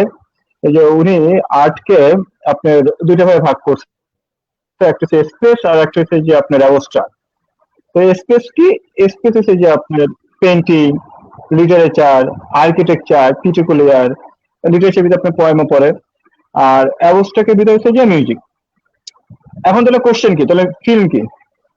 তাহলে কি ফিল্ম আসলে আর্ট, নাকি আসলে ফিল্ম বিজনেস প্রোডাক্ট? মঞ্জুর শুনে খুবই খুশি হবে যে ফিল্ম আমি বিজনেস প্রোডাক্ট বলেছি, কিন্তু বন্ধু দুঃখিত, ফিল্ম কখনোই বিজনেস প্রোডাক্ট না। আমি তোমাকে একটা প্রোডাক্ট বানাই দিব, আমি তোমাকে একটা আর্ট বানাই, একটা পেন্টিং বানাই দিব, তুমি বিক্রি করবে না করবে এটা তোমার বিষয়, কিন্তু আমি আসলে আর্টটাই করব। এখন তুমি আর্ট দিয়ে তুমি বিজনেস করবা না তুমি আর্টটা দিয়ে ফেস্টিভ্যাল, এটা তোমার ব্যাপার প্রডিউসার হিসাবে, যদি তুমি আমাকে প্রডিউস করো। কিন্তু প্রথমত কথা হচ্ছে যে ফিল্ম আসলে সকল আর্টেরই একটা আহ, কি বলে, the mother formation of art. যে এখানে সব আর্ট আছে, এখানে লিটারেচার আছে, এখানে পেন্টিং আছে, এখানে কবিতা আছে, এখানে মিউজিক আছে। তো এই সবগুলা এবং মানে মানে আরেকটা কথা আমি খুব জোর করে বলতে চাই, সেটা হচ্ছে যে আপনার ফিল্ম হচ্ছে যে সর্বকনিষ্ঠ সন্তান আর্টের, এবং আমরা খুব ডেট তারিখ মনে রেখে বলে দিতে পারি লুমেন ব্রাদার্স অমুক দিন ফিল্ম করেছিল, তারপর অমুক দিন ওইভাবে ফিল্ম ইন্ডাস্ট্রিয়ালাইজ হয়েছে, তারপর অমুক দিন অমুক অমুক ফিল্ম করছে, এটা আমরা খুব দিন তারিখ ভাবে বলে দিতে পারি। আমরা কি বলতে পারি প্রথম কবে কবিতা লেখা হয়েছিল, প্রথম কবে ছবি আঁকা হয়েছিল? আমি কিন্তু দিন তারিখ হিসেবে বলতে পারি না। এখানে একটা ফ্যাক্টর আছে, এখানে ফ্যাক্টরটা কি, যখন আমরা দিন তারিখ হিসেবে বলে দিতে পারি তখন আসলে এখানে এই যে ইন্ডাস্ট্রিয়াল ব্যাপারটা চলে আসছে, খুবই নগ্ন একটা কথা ইন্ডাস্ট্রিয়াল। এটাকে মানে খুবই নগ্ন, মানে আমি এটাকে খুবই নগ্ন হয়ে দেখি, এটা ইন্ডাস্ট্রিয়াল আর্ট ইন্ডাস্ট্রিয়াল দেখা। দেখেন আপনি, আমি ফিল্মটা ঠিক মতো করতে পারলাম না পারলাম এটা নিয়ে আপনি আমার সাথে কথা বলবেন, আমার এটা ফিল্ম হয়েছে কি হয় না এটা নিয়ে আপনি আমার সাথে কথা বলবেন। দেখেন নন্দিনী নাই, মাসুদও নাই, আপনার একটা, আমি নন্দিনী ও মাসুদকে নিয়ে একটা শর্ট ফিল্ম করেছিলাম খুলনাতে 2018-এ, 18 শেষে মঞ্জুরও ছিল। মঞ্জু সেখানে খুবই ইম্পর্টেন্ট রোল ছিল মঞ্জুরের, আমি খুবই একটা বিপদে পড়ে গেছিলাম, খুব ইম্পর্টেন্ট হেল্প ছিল ওর। তো যাক ওই সময় আমি খুব প্র্যাকটিসিং ফিল্ম মেকিং ছিল আমার ওইটা। আমি যখন একটা অ্যাড এজেন্সি থেকে এজেন্সিতে জব করতেছিলাম তখন, তো তখন না আমার মাথাটা চিন্তা আসছে যে আসলে তো আমি করতে, কিন্তু আসলে আমার ক্যাপাবিলিটি কতটুকু। আমি তো অ্যাকচুয়ালি ইনস্ট্রাকশনে কাজ করতেছি, আমাকে তো ওইটা জাস্ট করার জন্য শুট করতেছিলাম কোরবানিদের ছুটিতে, কাজটা আমি করেছি, শুট শেষ হচ্ছে। যা হোক করে সবকিছু শেষ করার পরে ওইটা দেখে না আমার ভালো লাগে না, আমি যখন ফিনিশ করছি আমার ভালো লাগে না। আমি যে সাউন্ডটা চাচ্ছিলাম সেই সাউন্ডটা আমি অ্যারেঞ্জ করতে পারি না, সেই সাউন্ডটা হয় নাই। আমি যেভাবে শুটের সময় মনে হয়েছে যে না আসলে ঠিক হচ্ছে, কিন্তু আমি যখন প্যানেলে বসি, মানে ওভারঅল যখন বডিটা দাঁড়াইছে মনে হচ্ছে ভালো লাগে না। আমি এটা কেউ দেখাই নাই, কেউ দেখে না আজ অব্দি। আমার বন্ধু মঞ্জুর যে মনে হয় দেখছে, আমি এটা কেউ দেখাই নাই। কারণ একটা জিনিস কি, মানে every art is political man, আপনি পলিটিক্যাল একটা আর্ট করবেন, এখন আপনি দেখে যদি স্যাটিসফাইড না হন, আপনি এটা জোর করতে পারেন না আরেকজনকে দেখাইতে, কখনো এটা জোর করতে পারেন না, তাই না? এভরি আর্ট ইজ পলিটিক্যাল এবং এভরি ডিল ইজ বিজনেস। যখন আমি আর্ট করব, যখন আমি একটা কবিতা লিখবো, এটা আমার কাছে খুব পলিটিক্যাল একটা স্ট্যান্ড, কিন্তু যখন আমি কবিতার বই ছাপাবো তানজিদ সরের মাধ্যমে, তখন এটা একটা বিজনেস, তখন সিস্টেম ডিফারেন্ট। তো আমাদের সবচেয়ে মনে হয় যে তরুণদের এইসব জিনিসগুলো একটু ভাবার ন্যূনতম কিছু পড়ালেখা দরকার আছে। আমাদের খুবই যেটা মনে হয়, আমি যে খুব বেশি পড়ালেখা করেছি তা তো না, আমি সেটা আমি জানি না, আমি আমার মনে হয় যে আমি খুবই কম জানি কোনো, কিন্তু আমার কিছু পড়ার সৌভাগ্য হয়েছে রণেশ দাশগুপ্ত ফিল্ম সিলেটের মাধ্যমে। সেখান থেকে আসলে বলতে পারি যে আসলে ন্যূনতম কিছু হ্যাঁ পড়ালেখার দরকার আছে, আজাদ, নতুন একটা বোধের দরকার আছে। আজাদ, হুম, আজাদ একটু বলেন। একটু যুক্ত করি। ওই যে খুলনার থিয়েটার তুমি চিনবা, বিজয় উল্লাস তোমাকে প্রশ্ন করেছে। না বিজয় ভাই, আজাদ বিজয় ভাই, একটা প্রশ্ন, পেন্টিং কি হ্যাঁ অবস্থা হ্যাঁ হয় না, পেন্টিং হ্যাঁ কি হয় অবস্থা না হয় না এখন, এটা এটা ভাই? আমি বলি, না না আমি বলি তোমারে, আমি শেষ করি। সেটা হচ্ছে বিজয় যেহেতু প্রশ্ন করেছে, এখন ব্যাপার হচ্ছে যে পেইন্টিং অ্যাবস্ট্রাক্ট অবশ্যই হয়, সবকিছুই অ্যাবস্ট্রাক্ট হয়। এখানে প্রশ্নটা এসেছে হচ্ছে ফিল্ম কোনো মৌলিক শিল্প নয়, ফিল্ম একটা মানে ককটেল বলা যেতে পারে, একটা সব শিল্পের সামগ্রিক সমষ্টি শিল্পের প্রকাশ। কমপ্লেক্স ফর্ম তো আর্ট, অবশ্যই হতে পারে। Complex form art. তো যাই হোক, আমরা হচ্ছে আজাদের, আমি থামিয়ে দেওয়ার আর একটা কারণ শুধু প্রশ্নটা না, সেটা হচ্ছে আমরা যে লাইনে ছিলাম, ওই যে তুমি অ্যাবস্ট্রাক্ট এবং যে স্পেস। ব্যাখ্যাটা দিচ্ছিলে, ওই ব্যাখ্যাটা পূর্ণ করো আর কি। ওটা যে ফিল্মের সাথে যে কিভাবে, এবং আমাদের এর এর হ্যাঁ, কি অভাব আছে আমাদের ফিল্মে, আমাদের বাংলাদেশের ফিল্মে। তুমি যেহেতু কাজ করছো ইন্ডাস্ট্রিতে, তুমি তো অমিতাভ রেজার সাথেও কাজ করেছো বোধহয় অ্যাসিস্ট্যান্ট ডিরেক্টর হিসেবে। তো সুতরাং তোমার আমি কি আমি মনে হাফেজ হচ্ছে? স্টুডিয়ামে জব পেয়েছিলাম বছরখানেক, হাফেজ স্টুডিয়ামে জব পেয়েছি বছরখানেক টিভিতে। যাক সেটা বিষয় না। দেখেন তানজি ভাই, মানে আর্টটা হচ্ছে যে মানে দুইটা বিষয়, একটা হচ্ছে যে আর্টের ফরমেশন, এটা জেমস মোনাকো যেটা বলা ছিল যে স্পেস আর অ্যাবস্ট্রাক্ট। এখন পেইন্টিং অ্যাবস্ট্রাক্ট হবে না হবে, এটা আসলে আমি জানি না। আমি খুবই লজ্জা না আমি ভারাক্রান্ত বলি, ভাবে আমি বলতেছি, আমি বলি, না আসলে না না না না না না, আমি বলি, আমি তোমাকে থামিয়ে দিয়ে বলি, আমি তার উত্তর দিয়ে দিয়েছি। অবশ্যই যে কোনো শিল্প অ্যাবস্ট্রাক্ট হতে পারে, হুম, অ্যাবস্ট্রাক্ট বা বিমূর্ত, বাংলায় যাকে বলা যেতে পারে সহজে বিমূর্ত, এটা সব ক্ষেত্রেই হতে পারে। এটা নিয়ে কোনো হুম। দ্বিধাদ্বন্দ্ব নেই, একটাই উত্তর। তো যাই হোক, তুমি তোমার আলোচনায় ফিরে যাও। আচ্ছা, তো এটা হচ্ছে যে টোটাল আর্টের ভাগ, স্পেশাল অবস্থা। তাহলে এখন এখানে আপনার ফিল্মের অবস্থান কোথায়? আসলে তো এখানে তো কোথাও ফিল্ম রাখে নাই, এখানে স্পেসও নেই, অবশ্যই সে ফিল্ম রাখে না, তাহলে ফিল্ম কোথায়? আসলে ফিল্ম হচ্ছে আর্টের প্রত্যেকটা ফরমেশনেরই একটা মানে মাদার ফরমেশন অফ আর্ট বা কমপ্লেক্স ফরমেশন অফ আর্ট বলা যেতে পারে। তবে ফিল্ম আর্ট, এটা আপনি মানতেই হবে। ফিল্ম কখনোই ইজ এ বিজনেস প্রোডাক্ট না, এটা কখনো কাপ পিরিস না, এটা কখনো গার্মেন্টস এর প্যান্টও না, এটা কখনো পুরো টি শার্টও না, ইটস আর্ট। এবং এখানে আপনার মিউজিক আছে, এখানে পেন্টিং আছে, এখানে আর্কিটেকচার আছে, এখানে লিটারেচার আছে। এখন আমাদের বাংলাদেশের সিনেমা, বাংলাদেশের সিনেমা কি বলবো, বাংলাদেশের সিনেমা বলতে মানে কি যেমন কি আমাকে অভাব একদিন, করো বাংলাদেশের সিনেমায়? হ্যাঁ সিনেমায় কি কি অভাব এটা আমি করো? বলি, পেন্টিং করো হ্যাঁ বা এটা বলতেছি, যেমন ধরুন, হ্যাঁ, আমার একদিন একজন আজিজ সুপার মার্কেটে বসে এক ভাই, ভাইয়ের নাম হচ্ছে যে, দাঁড়ান, ওনার নাম হচ্ছে যে নবরুণ নামে একটা ভাই আছে, উনি হচ্ছে যে ঢাকা ভার্সিটি ফিলোসফিতে পড়ে। তো ওই ভাইয়ের সাথে একদিন আড্ডা হচ্ছিল, তো আড্ডা হইতে উনি আমার বলতেছিল যে বাংলাদেশের ফিল্ম এখনো দাঁড়াইলো না, এই হইলো ওই হইলো। সেই জহিরান সাহেব 1970-তে পাকিস্তানি শাসন আমলে একটা 52 নিয়ে সিনেমা করলো, আমরা আসলে এখনো 52 নিয়ে সিনেমা করতে পারতেছি না কেন, এরকম একটা বিষয় নিয়ে আমাদের আলাপ হচ্ছিল। তো তখন আমি বলছি, হ্যাঁ 52 নিয়ে বাংলাদেশের স্বাধীনতা পরবর্তীতে সিনেমা হয় না, এটা খুবই আফসোসের বিষয়। আমি চাই করতে, আমি কিছু রিসার্চও করতে চাই 52 এটা ফিউচার লেন্থ ফিল্ম করার জন্য। লেটস সি কি হয়। আর যেটা হচ্ছে যে এখানে দুইটা বিষয় হতে পারে, যে 52 নিয়ে আমরা কেউ কথা বলি না, আমরা সবাই একাত্তর কোনো কথা বলে আটকে যাই, আমরা 52 তো কথাই বলি না। আপনি যে চিন্তা করেন যে আপনি সারাদিনে 52 নিয়ে কাছে কথা বলেন, আমরা 52 এর খুব গদবাংলা একটা ইতিহাস জানি, যে এরকম 10 জন করে 140 যারা ভাঙছিল, সেখানে প্রথম সারিতে ছিল হচ্ছে যে জহিরান ছিল, কিছু লোক ছিল প্রথম সারিতে, তারপর রফিক শফিক বরকত এরা শহীদ হয়েছে, গুলি করা হয়েছিল।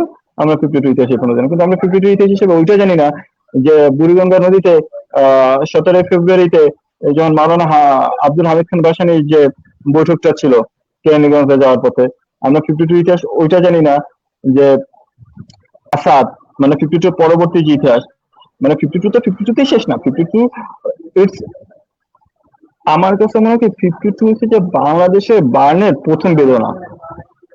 কারণ 52, 53, 54, 55 এ ইম্প্যাক্টটা ছিল। যেমন আমার আরেক ফাল্গুন উপন্যাসটা পড়ে জানা যায় জহিরান হিসেবে যাও। আচ্ছা, বাংলাদেশের ফিল্মের যে বিপদটা বা যে অবস্থা আমাদের জন্য হচ্ছে যে, ফারুকিরা একটা কথা প্রায় টক শোতে বলে যে আমাদের ফিল্মটা নাকি বলিউডের ফিল্মের মতো। সেটা রিয়েলাইজ করছে, সেটা বলছে যে বাংলাদেশের ফিল্মটা তার কাছে বলিউডের সিনেমার মতো মনে হচ্ছে। বাংলাদেশের নায়কটা উত্তম কুমারের মতো ডায়লগ দেয়, বাংলাদেশের নায়কেরা সুলতে সেনের মতো ডায়লগ দেয়, এবং আমরা বলিউড প্যাটার্নে আছে সিনেমা বানাই। তাহলে বাংলাদেশের প্যাটার্নের সিনেমা কি? বাংলাদেশের প্যাটার্নের সিনেমা কি হবে তার আগে জানার বিষয় বাংলাদেশের লিটারেচার কি, বাংলাদেশের পেন্টিং কি, বাংলাদেশের মিউজিক কি। বাংলাদেশের মিউজিক দাঁড়াইছে, বাংলাদেশের মিউজিক ইন্ডাস্ট্রিতে দাঁড়ায় না।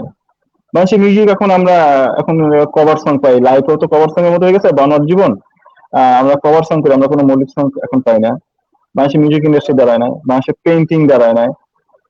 বাংলাদেশের লিটারেচার বলতে হুমায়ুন আহমেদ সাহেব গুণী মানুষ, ওনার একটা ওনার লিটারেচারে খুব বড় একটা অবদান আছে। ওনার প্যাটার্নের পরে আসলে সেইভাবে, এবং উনি উনি কিন্তু সেটা দেখা দিচ্ছে যে ওনার গল্প থেকে উনি সিনেমা বানায় দেখা দিচ্ছে যে আসলে এইভাবেও আসলে গল্প সিনেমা বানানো যায়, এইভাবে আসলে গল্প দেখা যায়।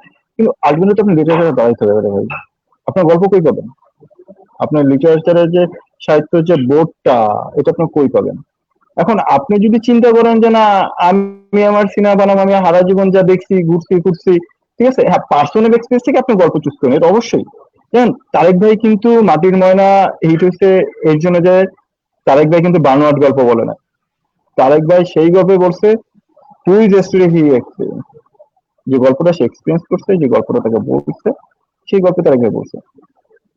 আপনি তো এক্সপিরিয়েন্সের গল্প বলবেন, ভালো কথা, কিন্তু আপনি আপনার এক্সপিরিয়েন্সের গল্প বলতে যেতে আপনি তো হেল্প গুলো লাগবে। আপনি যদি একটা পেন্টিং যদি না হয়, বাংলাদেশে পেন্টিং ইংলিশে না হয়, তো আপনি তো লাইটের খেলাটা খেলতে পারবেন না। আপনার যদি সাহিত্য বোর্ডটা যদি না হয়, তাহলে তো আপনি যে সিনেমার যে রসবোধটা সেটা তো আপনি কানেক্ট করতে পারবেন না। আপনি যদি মিউজিক না দাঁড়ায়, হ্যাঁ বানান, মিউজিক সিনেমা বানানো যায়, বানান, সমস্যা নাই। বাট বুঝতে হবে যে সিনেমার বলতে আসলে আপনি কি, মানে অডিও ভিজুয়াল রিপ্রেজেন্টেশন করতে চাচ্ছেন নাকি আসলে আপনি সিনেমাটা বানাতে চাচ্ছেন? না, হ্যাঁ হ্যাঁ, তোমার কথা সিনেমা তো অনেক শুনলাম, আর একটু ডেফিনেশন আছে। যুক্ত করি, তোমাকে একটু স্মরণ করাই দিই। বিস্তারিত আলোচনা করছো তো এই জন্য ভুলে ভুলে যাচ্ছ যে ফিল্মেও তো বলেন না। মানে ডায়লগ বলতে গেলে ডায়লগ প্রক্ষেপণের জন্য যে বাচিক শিল্পের একটা দরকার হয়, তার ব্যবহার হয় কিনা বা এগুলো তো আমরা জানি ওইভাবে প্রতিষ্ঠিত হয়নি এখনো। শিল্পের যারা মিউজিক হ্যাঁ, করে, এইটাই আমি যারা বললাম যে পেইন্টিং ওইগুলো তো আঁকে, কানেক্ট হয় না যারা ফিল্মের আমি বলি শিল্পের যতগুলো শাখা আছে এরা ওই শাখায় কিন্তু এইসব করে কিন্তু তাদের পেট চলাটা খুবই দুরূহ হয়। এই জন্য কিন্তু আমাদের দেশে প্রচুর দুস্থ শিল্পীর মানে ব্যাপারগুলো আমরা দেখি, কেউ অসুস্থ হলেই তার আমি মানে খুবই লজ্জা বোধ পেপার করি যখন এই পত্রিকায়। কথাগুলো শুনি যে দুস্থ হ্যাঁ হ্যাঁ শিল্পী, হ্যাঁ হ্যাঁ শিল্পীরা আসলে এখন দুস্থ হয়। মানে এটা খুবই কিভাবে হয় এটা চিরাচরিত এটা নিয়ম এটা হয়ে এটা গেছে।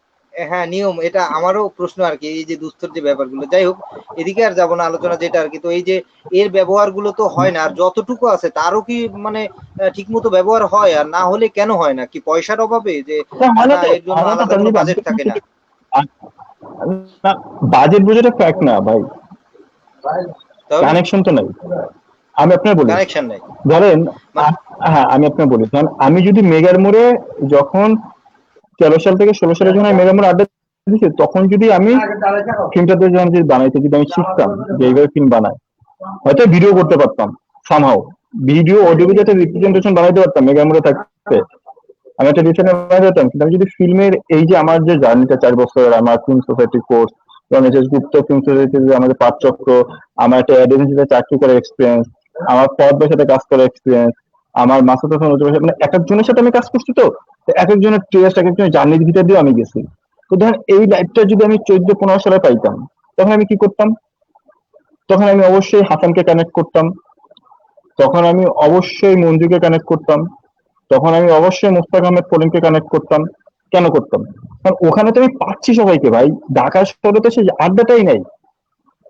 আমাদের তো ইন্ডাস্ট্রি ঢাকা শহর রিলেটেড, ঢাকা শহর আপনি বলেন আমি মেগামোর যে আড্ডাটা দিচ্ছি, আমি তো সে ঢাকা শহরে আড্ডা দিতে পারি না। আমি থাকি উত্তরায়, আড্ডা হয় আজি চাটা, কিছু লোক আড্ডা টাড্ডা দেয়, কিছু ইন্টেলেকচুয়াল লোকজন আছে তার আড্ডা টাড্ডা, আমি খুবই নগণ্য মানুষ, এসব আড্ডা আমি যাইতেও পারি না ভাই, আমি অত বুঝে শুকিও না। কিন্তু ধরেন যে প্রাণের আড্ডাটা যে ডিসকাস করবেন আপনি ওপেন মাইন্ডেড, যে না আজকে এইভাবে হইতে পারে, ফিল্ম ওইভাবে হইতে পারে, কবিতা এইটা না কবিতা ওইটা, এই আপনার পরমত সহিংসতার যে বোধটা আপনার এক প্ল্যাটফর্মে আছে, সেটা তো নাই, সে চর্চাটা নাই এখানে। তো আপনি কেমনে কানেক্ট করবেন? এটা তো কোনো ওয়ে নাই এখানে, আপনি তো আচ্ছা প্র্যাকটিসিং যাই থাকতেন। হোক, আমরা আমরা মোটামুটি আজাদের কাছ থেকে যা জানলাম, যা শুনলাম, তার সারাংশে আর কি মঞ্জুরের কিছু বলার আছে কিনা, ও বিপরীতে আচ্ছা, দাঁড়াবার মঞ্জুরের বিষয়ে বা আমি একটা কথা সহমত বলি। পোষণ আরে করবার। সঞ্জয় ভাই, হ্যাঁ ওই বলো মঞ্জুরের বলো বিষয়ে দুইটা বলো কথা বলো। ছিল। একটা বিষয় ছিল মঞ্জুর একটা কথা বলছে, সেটা হচ্ছে যে ওটা কিছু আর্টিস্টিক নিউড, যেটা মঞ্জু সাহেব, আমি আপনার কথা মানে আপনার, এটা আপনার মত হইতেই পারে, আপনি জ্ঞানী মানুষ, আপনি জানার পরিধি আমার চেয়ে অনেক ভালো, আপনার মতের প্রতি অবশ্যই আমার শ্রদ্ধা আছে, আমি পরামর্শ হিসেবে এটা বিশ্বাস করি। কিন্তু আপনার কাছে কি মনে হয় না যে প্রত্যেকটা আর্টই আপনার ডিপেন্ডস করে পার্সপেক্টিভে? আপনার কাছে রসায়ন একটা, আমার কাছে রসায়ন নাই লাগতে পারে। আপনার কাছে গণতন্ত্র ভালো লাগে, আমার কাছে গণতন্ত্র ভালো লাগে, আমার কাছে সমাজতন্ত্র ভালো লাগে। আমি তাই বলে কি আপনার মেরে ফেলাবেন, আমি আপনার মেরে ফেলাবো? না ম্যাম, এটা কখনো দিতে পারে না, ঠিক আছে? তো ওই জায়গাটা যত এক্সপান্ড হবে, ওই জায়গাটা যত স্পেস নিবে, আমার মনে হয় আর্টের জন্য যত খুব ভালো।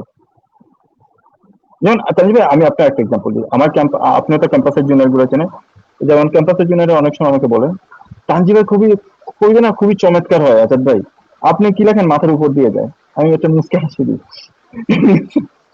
এখন ধরেন আবার অনেকে বলতে শুনি যে আজাদ তুমি, মানে এটা আমি খুবই ব্লেমফুলি শুনি যে আমার কবিতা মানুষের মাথার উপর দিয়ে যায়। এখন আমি যদি স্পেক্টেটরের কাছে যাই, এখানে আমি আপনার খুব, ধরেন আমার যদি মাথায় রেখে রাখতে হয় যে আমি এই কবিতাটা লিখবো, এটা মঞ্জুর বুঝবে, এটা মুস্তাক আহমেদ পলিন বুঝবে, এটা আমার বন্ধু মুজেদ শেখের অপু বুঝবে, এতগুলা ভিউ যদি আমার মাথায় রেখে একটা কবিতা লেখা যায়, তো আমি কবিতা লিখতেছি না, আমি তো তাদের গুণগান গাচ্ছি। আমার আচ্ছা যদি ঠিক আছে, এতগুলা যাই ভিউ হোক মাথায় রেখে, তোমার হ্যাঁ আমি হ্যাঁ শেষ, হ্যাঁ আমি অবশ্যই তো শেষ তোমার করি। কাছে। এত হ্যাঁ হ্যাঁ বলো। এতগুলা ভিউ ভিউ আমরা মাথায় রেখে শেষ যদি আমি যদি পর্যায়ে কোনো চলে এসেছি, আর্ট তো বানাতে, এই জন্য সঞ্চালকের তাড়া দেওয়ার দায়িত্ববোধ থেকেই আর কি তাড়া দেওয়া। তো আচ্ছা শেষ চল করো চল, আমি চটপট, বেশি আমরা মিনিট মূল আমি না, টুকিতে। Just 2-3 minute. হ্যাঁ, জাস্ট 2-3 মিনিট আমি শেষ করে দিই যে আমাদের যেটা হচ্ছে, আমরা খুবই দর্শকের কাছে চলে যেতে চাইছি, এবি আর্ট করে, আর্ট করে আমরা দর্শক, মানে দর্শক আসলে বুঝবে কিনা, দর্শককে বুঝতে গেছি। আসলে উচিত ছিল দর্শককে আমাদের কাছে টানা। এটা যদি আমরা প্র্যাকটিস করতে পারতাম, মানে ধরেন আপনি একটা ফিল্ম বানাইছেন, আপনি কখনোই বলতে পারেন না যে আমার ফিল্মের দর্শক সবাই না, যে নির্মাতা আপনি এটা কখনোই বলতে পারেন না। আপনি যেটা দেখাবেন সেটা আমি এজ এ দর্শক আজাদ মাহমুদ যেভাবে বুঝবো, একজন মানে ধরেন ক্লাস, মানে আমি তো ডিফারেন্স করতে পারতেছি না, ধরেন অন্য একটা মানুষ যে দেখবে সেও সেটা বুঝবে। এখন হয়তো আপনি এটা টেস্টটা নেবেন একভাবে, আমি এই টেস্টটা নেবো একভাবে, ওই লোকটা টেস্ট নেবে আর একভাবে। এইটাই মজা। কিন্তু আপনি যদি বলেই দেন যে আমি একটা সিনেমা বানাইছি, এই সিনেমার দর্শক আজাদ মাহমুদ, আজাদ মাহমুদের মতো লোকজন, বা আমি যে সিনেমা বানাইছি এই সিনেমার দর্শক মঞ্জুরুল না, এই সিনেমার দর্শক মোস্তাক আহমেদ পলিন, এটা আপনি কখনোই বলতে পারবেন না, কখনোই না, কোনো আর্টের ক্ষেত্রে বলতে পারবেন না। না সেটা তো অবশ্যই গেল। তো যাই হোক, তা আমরা আবার বিদায় শুভেচ্ছার জন্য ফিরবো আজাদ মাহমুদের কাছে। তার আগে বিজয় আবার লিখেছে, বিজয় উল্লাস লিখেছে, বাংলাদেশের মিউজিক অবশ্যই সমৃদ্ধ, তবে পৃষ্ঠপোষকতা কম বাংলাদেশের সব শিল্পের মধ্যে মিউজিকাররা অনেক মৌলিক শাখা, মিউজিকের অনেক মৌলিক শাখা আছে।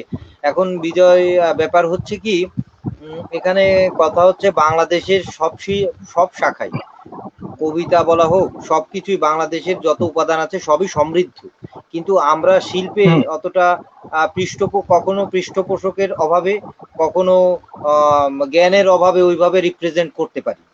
ঠিক আছে, জীবনানন্দ দাশ কিন্তু তার কবিতা দিয়ে দেখায় গেছে যে কবিতাও করা যাচ্ছে, ধূসর কবিতাও করা যায়, যা আসলে বৈশ্বিক মানসম্পন্ন। তো যাই হোক, আমরা আর ওদিকে যাব না, মঞ্জুরের কাছে যাচ্ছি। মঞ্জুরুল হক, তুমি কি বলতে চাচ্ছ এবার বলো। তোমার কাছে নতুন আর কিছু জানতে চাইবার নেই, যেহেতু সময় সংক্ষেপ। বলো তানজির ভাই, আমি আজাদ মাহমুদের ফেলে রাখা পথে হাঁটতে চাচ্ছি। তিনটা বিষয় নিয়ে আমি কথা বলবো। প্রথম বিষয়টা হচ্ছে, আমাকে যেখান থেকে আপনি থামিয়েছিলেন, নুড আর্ট নিয়ে যেখানে কথা হচ্ছিল, এবং আজাদ মাহমুদ সেখানেই শেষ করেছে, সো আমি ওখান থেকে আবার শুরু করি। তো নুড আর্ট নিয়ে যখন কথা হচ্ছিল, তখন আজাদ মাহমুদ বলেছে আমি তার সাথে বিরোধিতা করেছি, বা সে আমার সাথে বিরোধিতা করছে। আসলে এখানে বিরোধিতার কিছুই নেই। সে যেটা বলেছে আমিও সেটাই বলেছি, যে এটা হচ্ছে উপস্থাপনের উপর একটা বিষয় আছে, আর চরিত্রের প্রাসঙ্গিকতা কতখানি তার উপর নির্ভর করে। আচ্ছা, দ্বিতীয় যে বিষয়টা, তানজির ভাই আপনি যেটা বলার চেষ্টা করেছেন, ক্লাসিফিকেশন, আমরা যে প্রকারভেদ করি।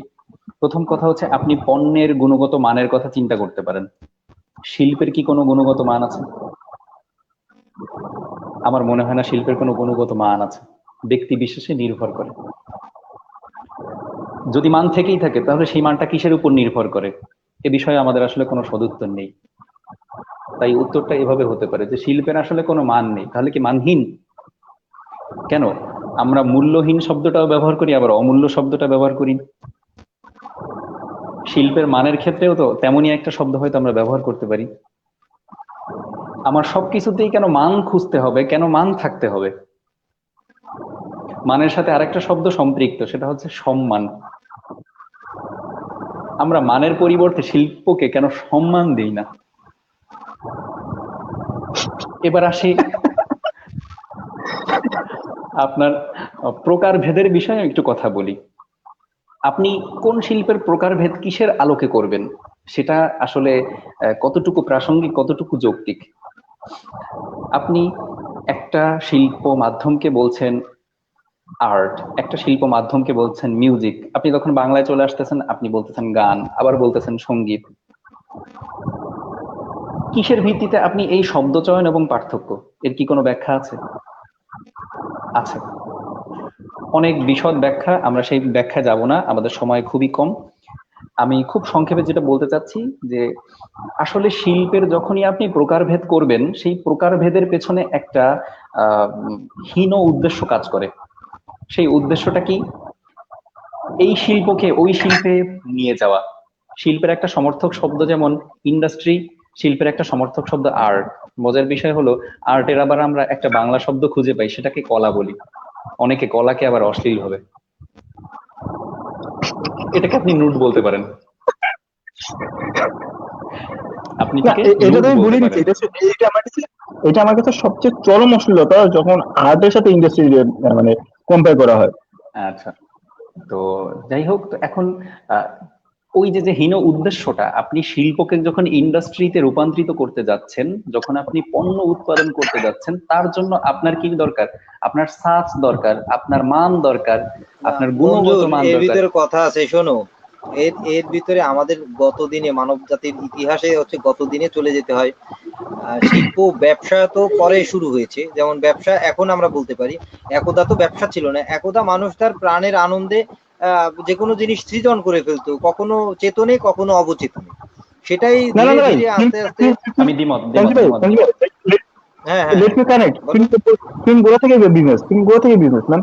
আপনি দেখেন আগে কি দেখতো মানুষ, যে আসলে একটা ভিডিও যে মুভ করে, আরে এটা মানুষের ফিল্মের কথা ধারণা আমি ছিল বলি না। না, আগে শেষ করতে দাও। আমি ফিল্মের সব হুম, বলি নাই, যে কোনো জিনিস মনে করো যে ব্যবসার কথাই হচ্ছে, হুম, যখন একটা মানুষ মনের আনন্দে পাথরের উপরে হুম, কিছু আঁকছে, সেটা দেখা যাচ্ছে মনের হুম, আনন্দে। তখন তার এটা নিয়ে যে ব্যবসা বা বিনিময় প্রথাও ছিল না, আমার আঁকাটা তুমি নেবে, তুমি এটা দেবে, এটাও বিনিময় ছিল না।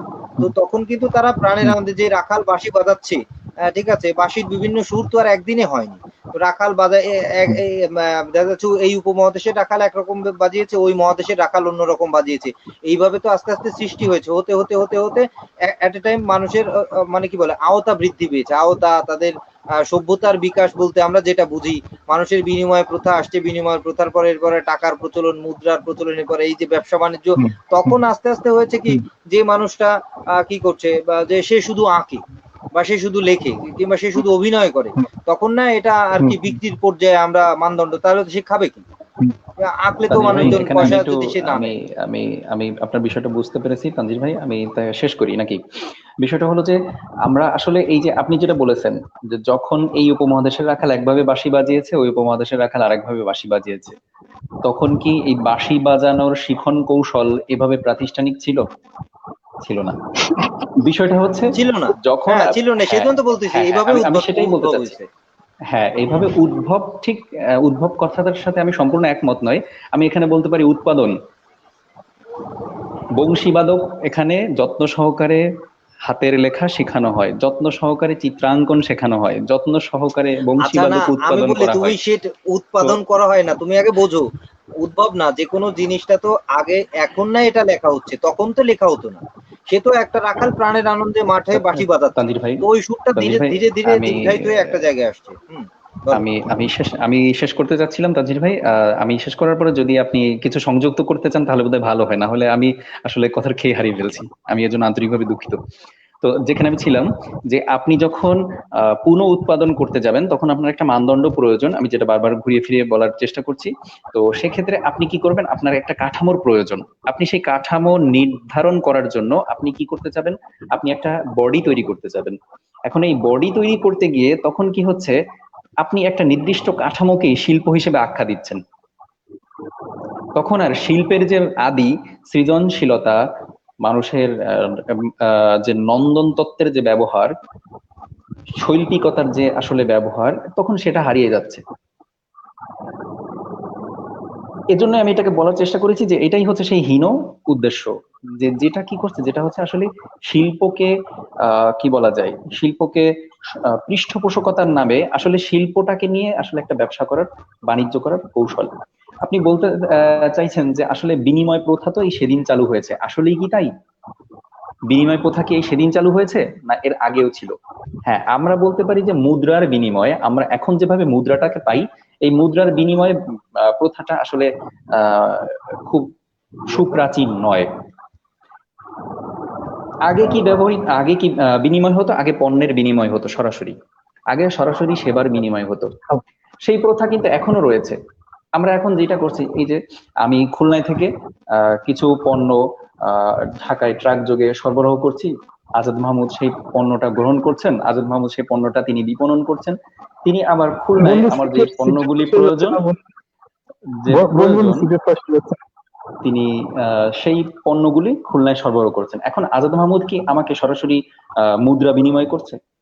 না, টাকা নাই বন্ধু, গরিব। মুদ্রা বিনিময় করছে না। টাকাটা কিছু আচ্ছা, তো তাহলে আসলে বিনিময় প্রথা, ব্যবসা, এটারও আসলে বিভিন্ন কনসেপ্ট আছে, বিভিন্ন আইডিয়া আছে। তো আমি মূল প্রসঙ্গে ফিরে আসি, সময় অনেক অতিবাহিত হয়েছে। যে যখনই আপনি শিল্পকে যখনই আপনি এই যে যদি আরো সুস্পষ্ট করে বলি, আপনি কলাকে যখন আপনি বিভিন্ন প্রকার ভেদের মধ্যে নিয়ে যাবেন, এটাকে ওই সমস্যাটা তখন বেঁধে যাবে। কেননা আমরা তখন একটা প্রকারভেদের বৃত্তে আবদ্ধ হয়ে যাব। আমরা তখন আর আমাদের ভিতরে ওই সৃজনশীলতাটা ওভাবে আসলে ঠিক কাজ করবে না। এজন্যই বরাবরই আমি প্রথাগত এই কাঠামো বিরোধী। সেই হিসেবে আমি শিল্পের ক্ষেত্রে এই যে আমাদের যে প্রথাগত যে শিল্প চর্চার যে মাধ্যম, যে প্রক্রিয়া, এটারও বিরোধী। শিল্পের আপনি যখনই একটা মানদণ্ড তৈরি করতে যাবেন তখনই সমস্যা। এই সমস্যার একটা উৎকৃষ্ট উদাহরণ হতে পারে আমাদের এই যে শ্রদ্ধেয় বিজয় উল্লাস ভাইয়ের একটা মন্তব্য, যে মানে চিত্রকর্ম নিয়ে উনি যে কথাটা বলেছেন যে এখানে এইটা অ্যাবস্ট্রাক্ট কিনা, এই বিষয়ে যে মন্তব্যটা এসেছে। ভাই, অ্যাবস্ট্রাক্ট কথাটা আমরা আসলে শিশুবেলায় যখন কেবল আমাদের ইংরেজি গ্রামারে হাতে খড়ি, তখন আমরা অ্যাবস্ট্রাক্ট কথাটার সাথে পরিচিত হয়েছি। আমরা যখন নাউন নামে একটা পার্টস অফ স্পিচ পড়েছি, সেই পার্টস অফ স্পিচের ক্লাসিফিকেশনে গিয়ে আমরা দেখেছি যে অ্যাবস্ট্রাক্ট অ্যান্ড ম্যাটেরিয়াল নাউন। এখন অ্যাবস্ট্রাক্ট কোনটা? যেটাকে আমরা এভাবে পড়েছি যেটা আসলে দৃশ্যমান নয়, অর্থাৎ যেটা আসলে দেখা যায় না, ইন্দ্রিয় গ্রাহ্য নয়। আর যেগুলি ইন্দ্রিয় গ্রাহ্য সেগুলোকে আমরা আলাদা একটা ক্যাটাগরিতে ফেলে দিচ্ছি। তো অ্যাবস্ট্রাক্ট কথাটা নিয়ে যদি আমরা এইভাবে বিশ্লেষণ করি, তখন দেখা যাচ্ছে যে আপনি যেই শিল্পের প্ল্যাটফর্মে নিয়ে যাবেন সেখানেই আপনি একটা ভিন্ন ধর্মী অ্যাবস্ট্রাক্টের কথা আপনি খুঁজে পাবেন। হ্যালো তানজির ভাই, আপনি কি শুনতে পাচ্ছেন? হ্যালো তানজির ভাই, আপনি কি শুনতে পাচ্ছেন? হ্যাঁ হ্যাঁ, আমি শুনতে পাচ্ছি। আজাদ মাহমুদ বোধহয় হ্যাং হয়ে গেছে, বলো। আচ্ছা, তো যেখানে ছিলাম আমি সেখানে ফিরে আসি এবং দ্রুত শেষ করার চেষ্টা করব। তো এই যে বিজয় উল্লাস ভাইয়ের যে কথাটা আমরা বলছিলাম, যে অ্যাবস্ট্রাক্টের যে বিষয়টা, আমরা যখন যে শিল্পের মধ্যে আমরা ঢুকে যাব, শিল্পের যে অংশে আমরা ঢুকে যাব, সেখানেই আমরা দেখব অ্যাবস্ট্রাক্টের একটা আলাদা অর্থ দ্বারা আছে। কিন্তু এই যে কাঠামোগত শিক্ষার মধ্যে যখন আমি আটকে গেলাম, তখনই কাঠামোগত প্রকারভেদের মধ্যে যখন আটকে গেলাম, তখন দেখেন অ্যাবস্ট্রাক্ট নিয়ে আমাদের ভিতরে একটা দ্বন্দ্ব তৈরি হয়ে যাচ্ছে। যদিও এটা কনস্ট্রাকটিভ কনফ্লিক্ট বলতে পারি, যে সৃজনশীল একটা দ্বন্দ্ব বা গঠনমূলক একটা দ্বন্দ্ব তৈরি করছে, যে এটা কি অ্যাবস্ট্রাক্ট হবে, এটা কি অ্যাবস্ট্রাক্ট হবে না। সূত্রপাতটা কোথায়? সূত্রপাতটা কিন্তু সেই প্রকারভেদে। আর শেষ যে অংশটা নিয়ে আমি আসলে কথা বলতে চাচ্ছি, এবং এটা বলে আমি শেষ করব, সেটা হচ্ছে যে শিল্পের কি আসলে কোনো পৃষ্ঠপোষকের প্রয়োজন আছে, নাকি শিল্প একটা স্বাধীন সত্তা যে সময়, স্থান, কাল ভেদে নিজের গতিতে বয়ে চলে, অনেকটা ভাষার মতো, অনেকটা জলের স্রোতের মতো। শিল্পের যখনই আমরা পৃষ্ঠপোষকের কথা চিন্তা করব, তখনই সেটা পরিণত হয়ে যাবে ব্যবসায়। কেননা একজন ব্যবসায়ী কি করবে, কোনো একটা সম্ভাবনাময় খাতে তিনি লগ্নি করবেন, তিনি বিনিয়োগ করবেন, এবং তিনি চাবেন যে অনেক বেশি মুনাফা করতে। অনেক বেশি মুনাফা করার জন্য তার অনেক বেশি গ্রাহক প্রয়োজন। অনেক বেশি গ্রাহক মানে কি?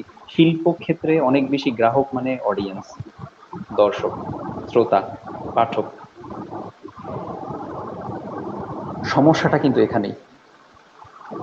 আমার মনে হয় তানজির ভাই, আমি বিষয়টা আংশিক হলেও ক্লিয়ার করতে পেরেছি।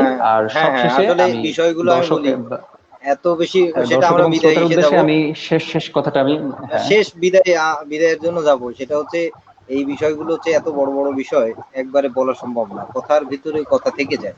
প্রকারভেদের যেমন ব্যাপার আছে, এখন আমরা একটা গিটারকে বলছি স্প্যানিশ গিটার, একটা গিটারকে বলছি ফ্লেমিঙ্গো গিটার। এটাও তো একটা প্রকারভেদ। কারণ চিহ্নিতকরণের জন্য আমাদের অবশ্যই, কারণ আমি বলছি, কারণ ফ্লেমিঙ্গো গিটারের সারগাম একরকম, আমি বলি সেটা হচ্ছে, সেটা তোমাকে মানতেই হবে তুমি যদি বাজাইতে চাও, অবশ্যই তোমাকে সেটা শিখতে হবে। তো এই কারণে চিহ্নিত করা, তুমি মঞ্জুরুল হক, কেন তুমিও মানুষ আমিও মানুষ, আমাদের ভিতরে তো কোনো প্রকারভেদ নেই। কিন্তু প্রকার কখন আসে, তোমাকে চিহ্নিত করতে গেলেও তোমাকে একটা নাম দিতে হবে। তুমি মঞ্জুর, আমি সৌরভ, ও আজাদ, মানে বিষয়টা এরকমও কিছু ব্যাপার আছে। শিল্প নির্মাণের উপকরণ। তানজির ভাই, একটাই কোশ্চেন, গিটারের হ্যাঁ হ্যাঁ উদাহরণটা দিয়েছেন, অনেক চমৎকার একটি উদাহরণ। হ্যাঁ হ্যাঁ, আমি গিটারটা কি বলি দুটো। গিটারের যে উদাহরণটা দিয়েছেন, এটা হুম হুম গিটারটা হুম। কি শিল্প নাকি শিল্পের উপকরণ হিসেবে ব্যবহৃত হয়? আমি বলি, গিটারটা শিল্প কখন হচ্ছে, যখন বাজাচ্ছে তখন শিল্প হচ্ছে, প্রথমে তো উপকরণ, তারপরে হবে এটা হচ্ছে শিল্প। শিল্প কখন হবে, ফ্লেমিঙ্গো গিটারের সারগাম একরকম হচ্ছে, আবার স্প্যানিশ গিটারের সারগাম একরকম হচ্ছে। তুমি যদি অ্যারাবিক সারগাম হয় সেটা একরকম হচ্ছে, তুমি যদি স্প্যানিশ সারগামে তো একরকম হচ্ছে, এশিয়ান সারগাম এরা আসলে স্বরলিপি বলছে, ওরা বলছে স্টাফ নোটেশন। এই যে বিভাজনগুলো, এগুলো তো ভাগ করতে হচ্ছে, হ্যাঁ সবই এক, কিন্তু এই যে এটা টোনগুলো তো চেঞ্জ এটা হবে কেমন হয়ে গেল না রাগের তানজির ভাই, ভিতরে। এটা কেমন হয়ে গেল না? হুম। শিল্পীর শিল্পীর একজন চিত্রশিল্পীর তুলি আর একজন হচ্ছে সঙ্গীত শিল্পীর গিটারের যদি আমরা তুলনা যদি করি, সেটা কি খুব বেমানান হয়ে যাবে? না, বেমানান মোটেও হবে না। সে তুমি যদি তুলির কথাও বলো, তাহলে তুলির তাহলে ভিতরে ছোট তাহলে তুলি, মোটা তুলি তুলি, তুলি চিকুন হ্যাঁ, তুলিও আছে। অবশ্যই অবশ্যই অবশ্যই। তো তুলিটা কি শিল্প, নাকি তুলি দিয়ে যা আঁকা হয় সেটা শিল্প? তুলি দিয়ে যেটা আঁকা হয় সেটা শিল্প, বা গিটার দিয়ে যেটা বাজাচ্ছে সেটা হ্যাঁ, শিল্প। আমি যদি জন্য তাই বলেছি তাই একটা হয়, উপকরণ। যদি তাই হয় তাহলে আমরা আমরা হুম। আমরা কিন্তু তুলিকে আমরা কিন্তু তুলিকে শিল্প হিসেবে চিহ্নিত করতে পারছি না। আমরা ব্যবহারের উপর নির্ভর করে আমরা তুলিটাকে উপকরণ হিসেবে ব্যবহার করছি। আর উপকরণ হিসেবে ব্যবহার গিটারটাকেও করছি। আমি ঠিক একইভাবে উপকরণ হিসেবে দেখতে পছন্দ করছি। যদি আপনি গিটারের ভিতরে হ্যাঁ হ্যাঁ হ্যাঁ হ্যাঁ, যদি গিটারে যদি কোনো নকশা খোদাই করা থাকে, সে বিষয়টা ভিন্ন হতে পারে। তানজির ভাই, আপনি আলোচনা করেন। আচ্ছা। তো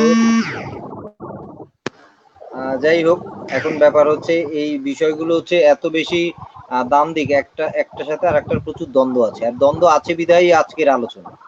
দ্বন্দ্ব না থাকলে কোনো আলোচনাই হতো সঞ্জয় না। ভাই, সব আলোচনা শেষে আসলে তো কোনো বা এক মতবিরোধ নেই। আমরা একদম ১ ঘন্টা ২১ মিনিট, মানে অনেক সময় আমরা কথা বলেছি। তো আর বেশি দীর্ঘায়িত করব না। আজাদ, তোমার বিদায় শুভেচ্ছা বিনিময় করো। আচ্ছা হ্যাঁ, আমি বিদায় নিব খুবই অল্প কিছু কথা বলে, বেশি না, মাত্র ১.৫-২ মিনিট। মঞ্জু সাহেব আরেকটা কথা খুব চমৎকার বলছে, যে সেটা হচ্ছে যে আর্টের শিল্পোৎপাদন, মানে আর্টের যদি পৃষ্ঠপোষকতা হয় তখন সেখানে ব্যবসা চলে আসবে। আমি প্রথমে বলে নিয়েছিলাম কি, যে এভরি আর্ট ইজ পলিটিক্যাল এবং এভরি ডিল ইজ বিজনেস। মানে আমি যদি একটা আর্ট করি, আমি যদি একটা কবিতা লিখি, সেটা আমার কাছে পলিটিক্যাল স্ট্যান্ড। আমি যদি যেটা বই হিসেবে অবগত হয়, সেটা বিজনেস। এবং সেটা তো আমাকে বিজনেসটা বুঝে লাভ নাই, কবিকে বিজনেস বুঝে লাভ নাই। বিজনেস বুঝে প্রেসে মালিক, একটা ফিল্ম মেকারের বিজনেস বুঝে লাভ নাই। বিজনেস বুঝবে হচ্ছে লগ্নি করবে সে। এই জায়গাগুলো আমরা আমরা আমরা সবচেয়ে ভুল কি করি, আমরা নিজের টাকা দিয়ে নিজের গাইডে বানাই, ফিল্ম বানাই। আমি নিজে খুবই শখ করছি, I M A film maker, সবচেয়ে রাবিশ থিং। এরকম ব্যাপার নেই, আমরা এই জিনিসগুলো করতে যাই আসলে আমরা এই যে জায়গাগুলো প্যাচ খেয়ে ফেলাইছি। এবং এই জায়গাগুলো প্যাচ খেয়ে ফেলায় যেগুলো হয়েছে, যে দেখেন, একটু আমরা দুস্থ শিল্পী হয়েছি। যেমন ধরেন, আমি আমি ধরেন সাপোজ আমি যদি আমার ফিউচার বলি, আমি ধরেন আমার কিছু টাকা দিয়ে, বা আমি নিজের টাকা, গাইডে টাকা দিয়ে আমি ২-৩টা গল্প বললাম, ২-৩টা ফিকশন বানাইলাম, বা একটা ফিচার ফিল্ম বানালাম খুব বুড়া বয়সে। বানানোর পরে এবার যদি আমি যা বলি, ভাই আমি দুস্থ শিল্পী, আমার ভাই কিছু টাকা দিয়ে সাহায্য করেন, বিষয়টা হাসির না। বাট বিষয়টা হচ্ছে যে আপনার তো বানাইতে বলে নাকি, আপনি যখন এক্সপেক্ট করবেন যে আপনি আর্ট দিয়ে লাইভ লিড করবেন, দেখেন সুলতান সাহেব লাইভ লিড করছে না, তারেক ভাই লাইভ লিড করছে না, আর আপনি সে মাইনে নিয়ে যাইতে হবে। আপনি গাছেরও খাবেন, তলারও কুড়াবেন, ওটা কেমন দেখে না।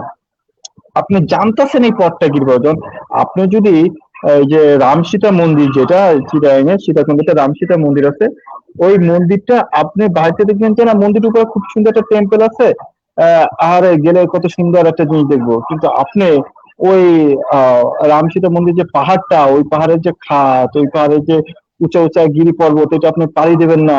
আপনি খালি স্বপ্ন দেখবেন যে আমি মন্দিরে যে একটা ঘন্টি বাজাবো, একটা সেলফি তুলবো, সেটা আমি ফেসবুকে আপলোড দেবো, এবং আমি সেখানে শেয়ার দেবো যে আই মিন মানে হিল ট্রেকিং একটা ট্যুর।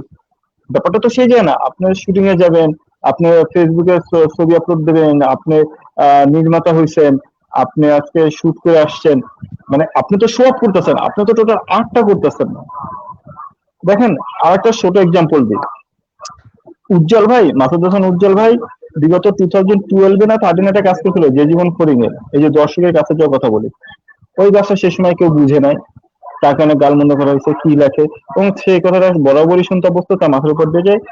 আজকে 2020-এ মানুষজন যখন কোয়ারেন্টাইনে বসেছিল, যার যখন কোনো কাজ নাই, তখন তারা এই ফুটেজ বার করে সেই ফুটেজ ভাইরাল করছে, নিজেদের মন মতো ব্যাকগ্রাউন্ডে নিজেদের মন মতো এডিট করা, যেটা ছিল গুরুতর অন্যায়। একটা একটা ফিকশনের একটা সিনেমায় যদি কোনো ক্লিপ ভাইরাল মানে আপলোড দেওয়া হয়, সেটা একটা নির্মাতা তার প্রোফাইল থেকে দেবে, এবং অবশ্যই নির্মাতা পারমিশন থাকবে। আপনি এই যে আপনি কি করবেন, আপনি করবেন পাইরেসি, আপনি কোনো ইসে দেখবেন না, মানে আপনি যেটা পেমেন্টে দেখবেন না, আপনি ইউটিউবে দেখে আপনি ডাউনলোড দেবেন, ডাউনলোড দিয়ে পর আপনি বলবেন এটা ভালো হচ্ছে না খারাপ হচ্ছে। আমি দর্শকদের ব্লেম করতেছি না, আমি বলতেছি যে আপনার অ্যাজ এ পার্সপেক্টিভ আপনি কি, আমিও তো একজন দর্শক, তাই না? ধরেন আমার তারকাবস্কি তো দর্শক, তারকাবস্কি যখন আপনার ফিল্মে যখন সমালোচনা করছিল, সেটা একটা দর্শক হিসেবে, একটা ফিল্মেও তো দর্শক হতে পারে, দর্শক তো দর্শকই, কিন্তু দর্শকের উপর রেসপেক্ট রেখে আপনার যেটা মানে আমাদের যেটা ভুল হয়েছে, যে আমরা দর্শকের কাছে যেতে চাইছি, জনপ্রিয়তা চাইতে, সস্তার জনপ্রিয়তা চাইতে চাইছি, দর্শকের কাছে যেতে চাইছি, যে জন্য আমরা এই হসপিটালটাকে আজকে বসে রয়েছি, এইটাই। আমরা সে কি হয়। আচ্ছা, তো যাই হোক, আ- আ- আমরা 2 মিনিটের জায়গা 3 মিনিট 4 মিনিট পার হয়ে যাচ্ছে। আমরা আর কাল ক্ষেপণ করবো না, আমরা মঞ্জুরের কাছে আমাদের বিদায়ী শুভেচ্ছার জন্য চলে যাচ্ছি। আদায় তো মঞ্জুর,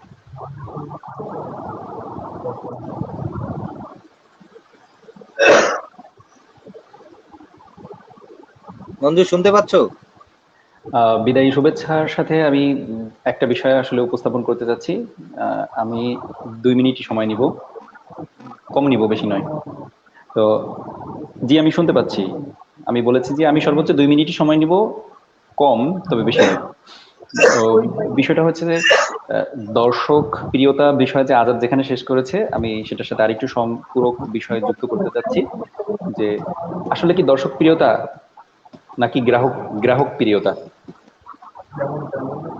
আমরা আসলে ম্যান, গ্রাহক তুমি তৈরি করছি। ম্যান তুমি তো বিজনেসম্যান, তুমি তো অ্যাজ এ আমরা পার্সপেক্টিভ আসলে ওটাই চিন্তা শিল্পকে করবা, নিয়ে যেটা দর্শক ব্যবসা তোমার কাছে করছি। সেটা গ্রাহক, তাই না? আচ্ছা, আমার একজন কাছে যাই সেটা হোক, গ্রাহক। আজকের শিল্পের আলোচনার শেষ ভক্ত পর্যায়ে বা এসে একজন দর্শক শোনো, হিসেবে আজকে আজকের আমি আলোচনার কারো কাছে কাকুতি শেষ মিনতি করব না যে আপনারা মাঝখানে এসে সুনির্ধারিত প্ল্যাটফর্মে গিয়ে আপনারা দেখবেন। আমি বলি, সেটা হচ্ছে কি, আজকের আলোচনার মূল ব্যাপারটা হলো এই হলো, দুটো ভাগে ভাগ হয়ে গেল, একটা আমি বাণিজ্যিক আর একটা আমি শিল্প। আমি এটার সাথে তুমি বলছে শিল্প, সম্পূর্ণ আর একটা হচ্ছে বাণিজ্যিক। সহমত সহমত ঠিক পোষণ করছি। আছে, তো আমি যে কথাটা বলে আমি শেষ করতে চাচ্ছি, সেটা হলো যে দর্শক, আপনাকে আমি কখনোই অনুরোধ করব না যে আপনি আপনি সিনেমা হলে গিয়ে দেখেন। আপনাকে কখনোই আমি অনুরোধ করব না আপনি নির্ধারিত পরিশোধকৃত মাধ্যমে। তানজির ভাই, আমি শেষ করি, 1 মিনিট। তানজির ভাই, আমি লাস্ট 1 মিনিট, এক মিনিট।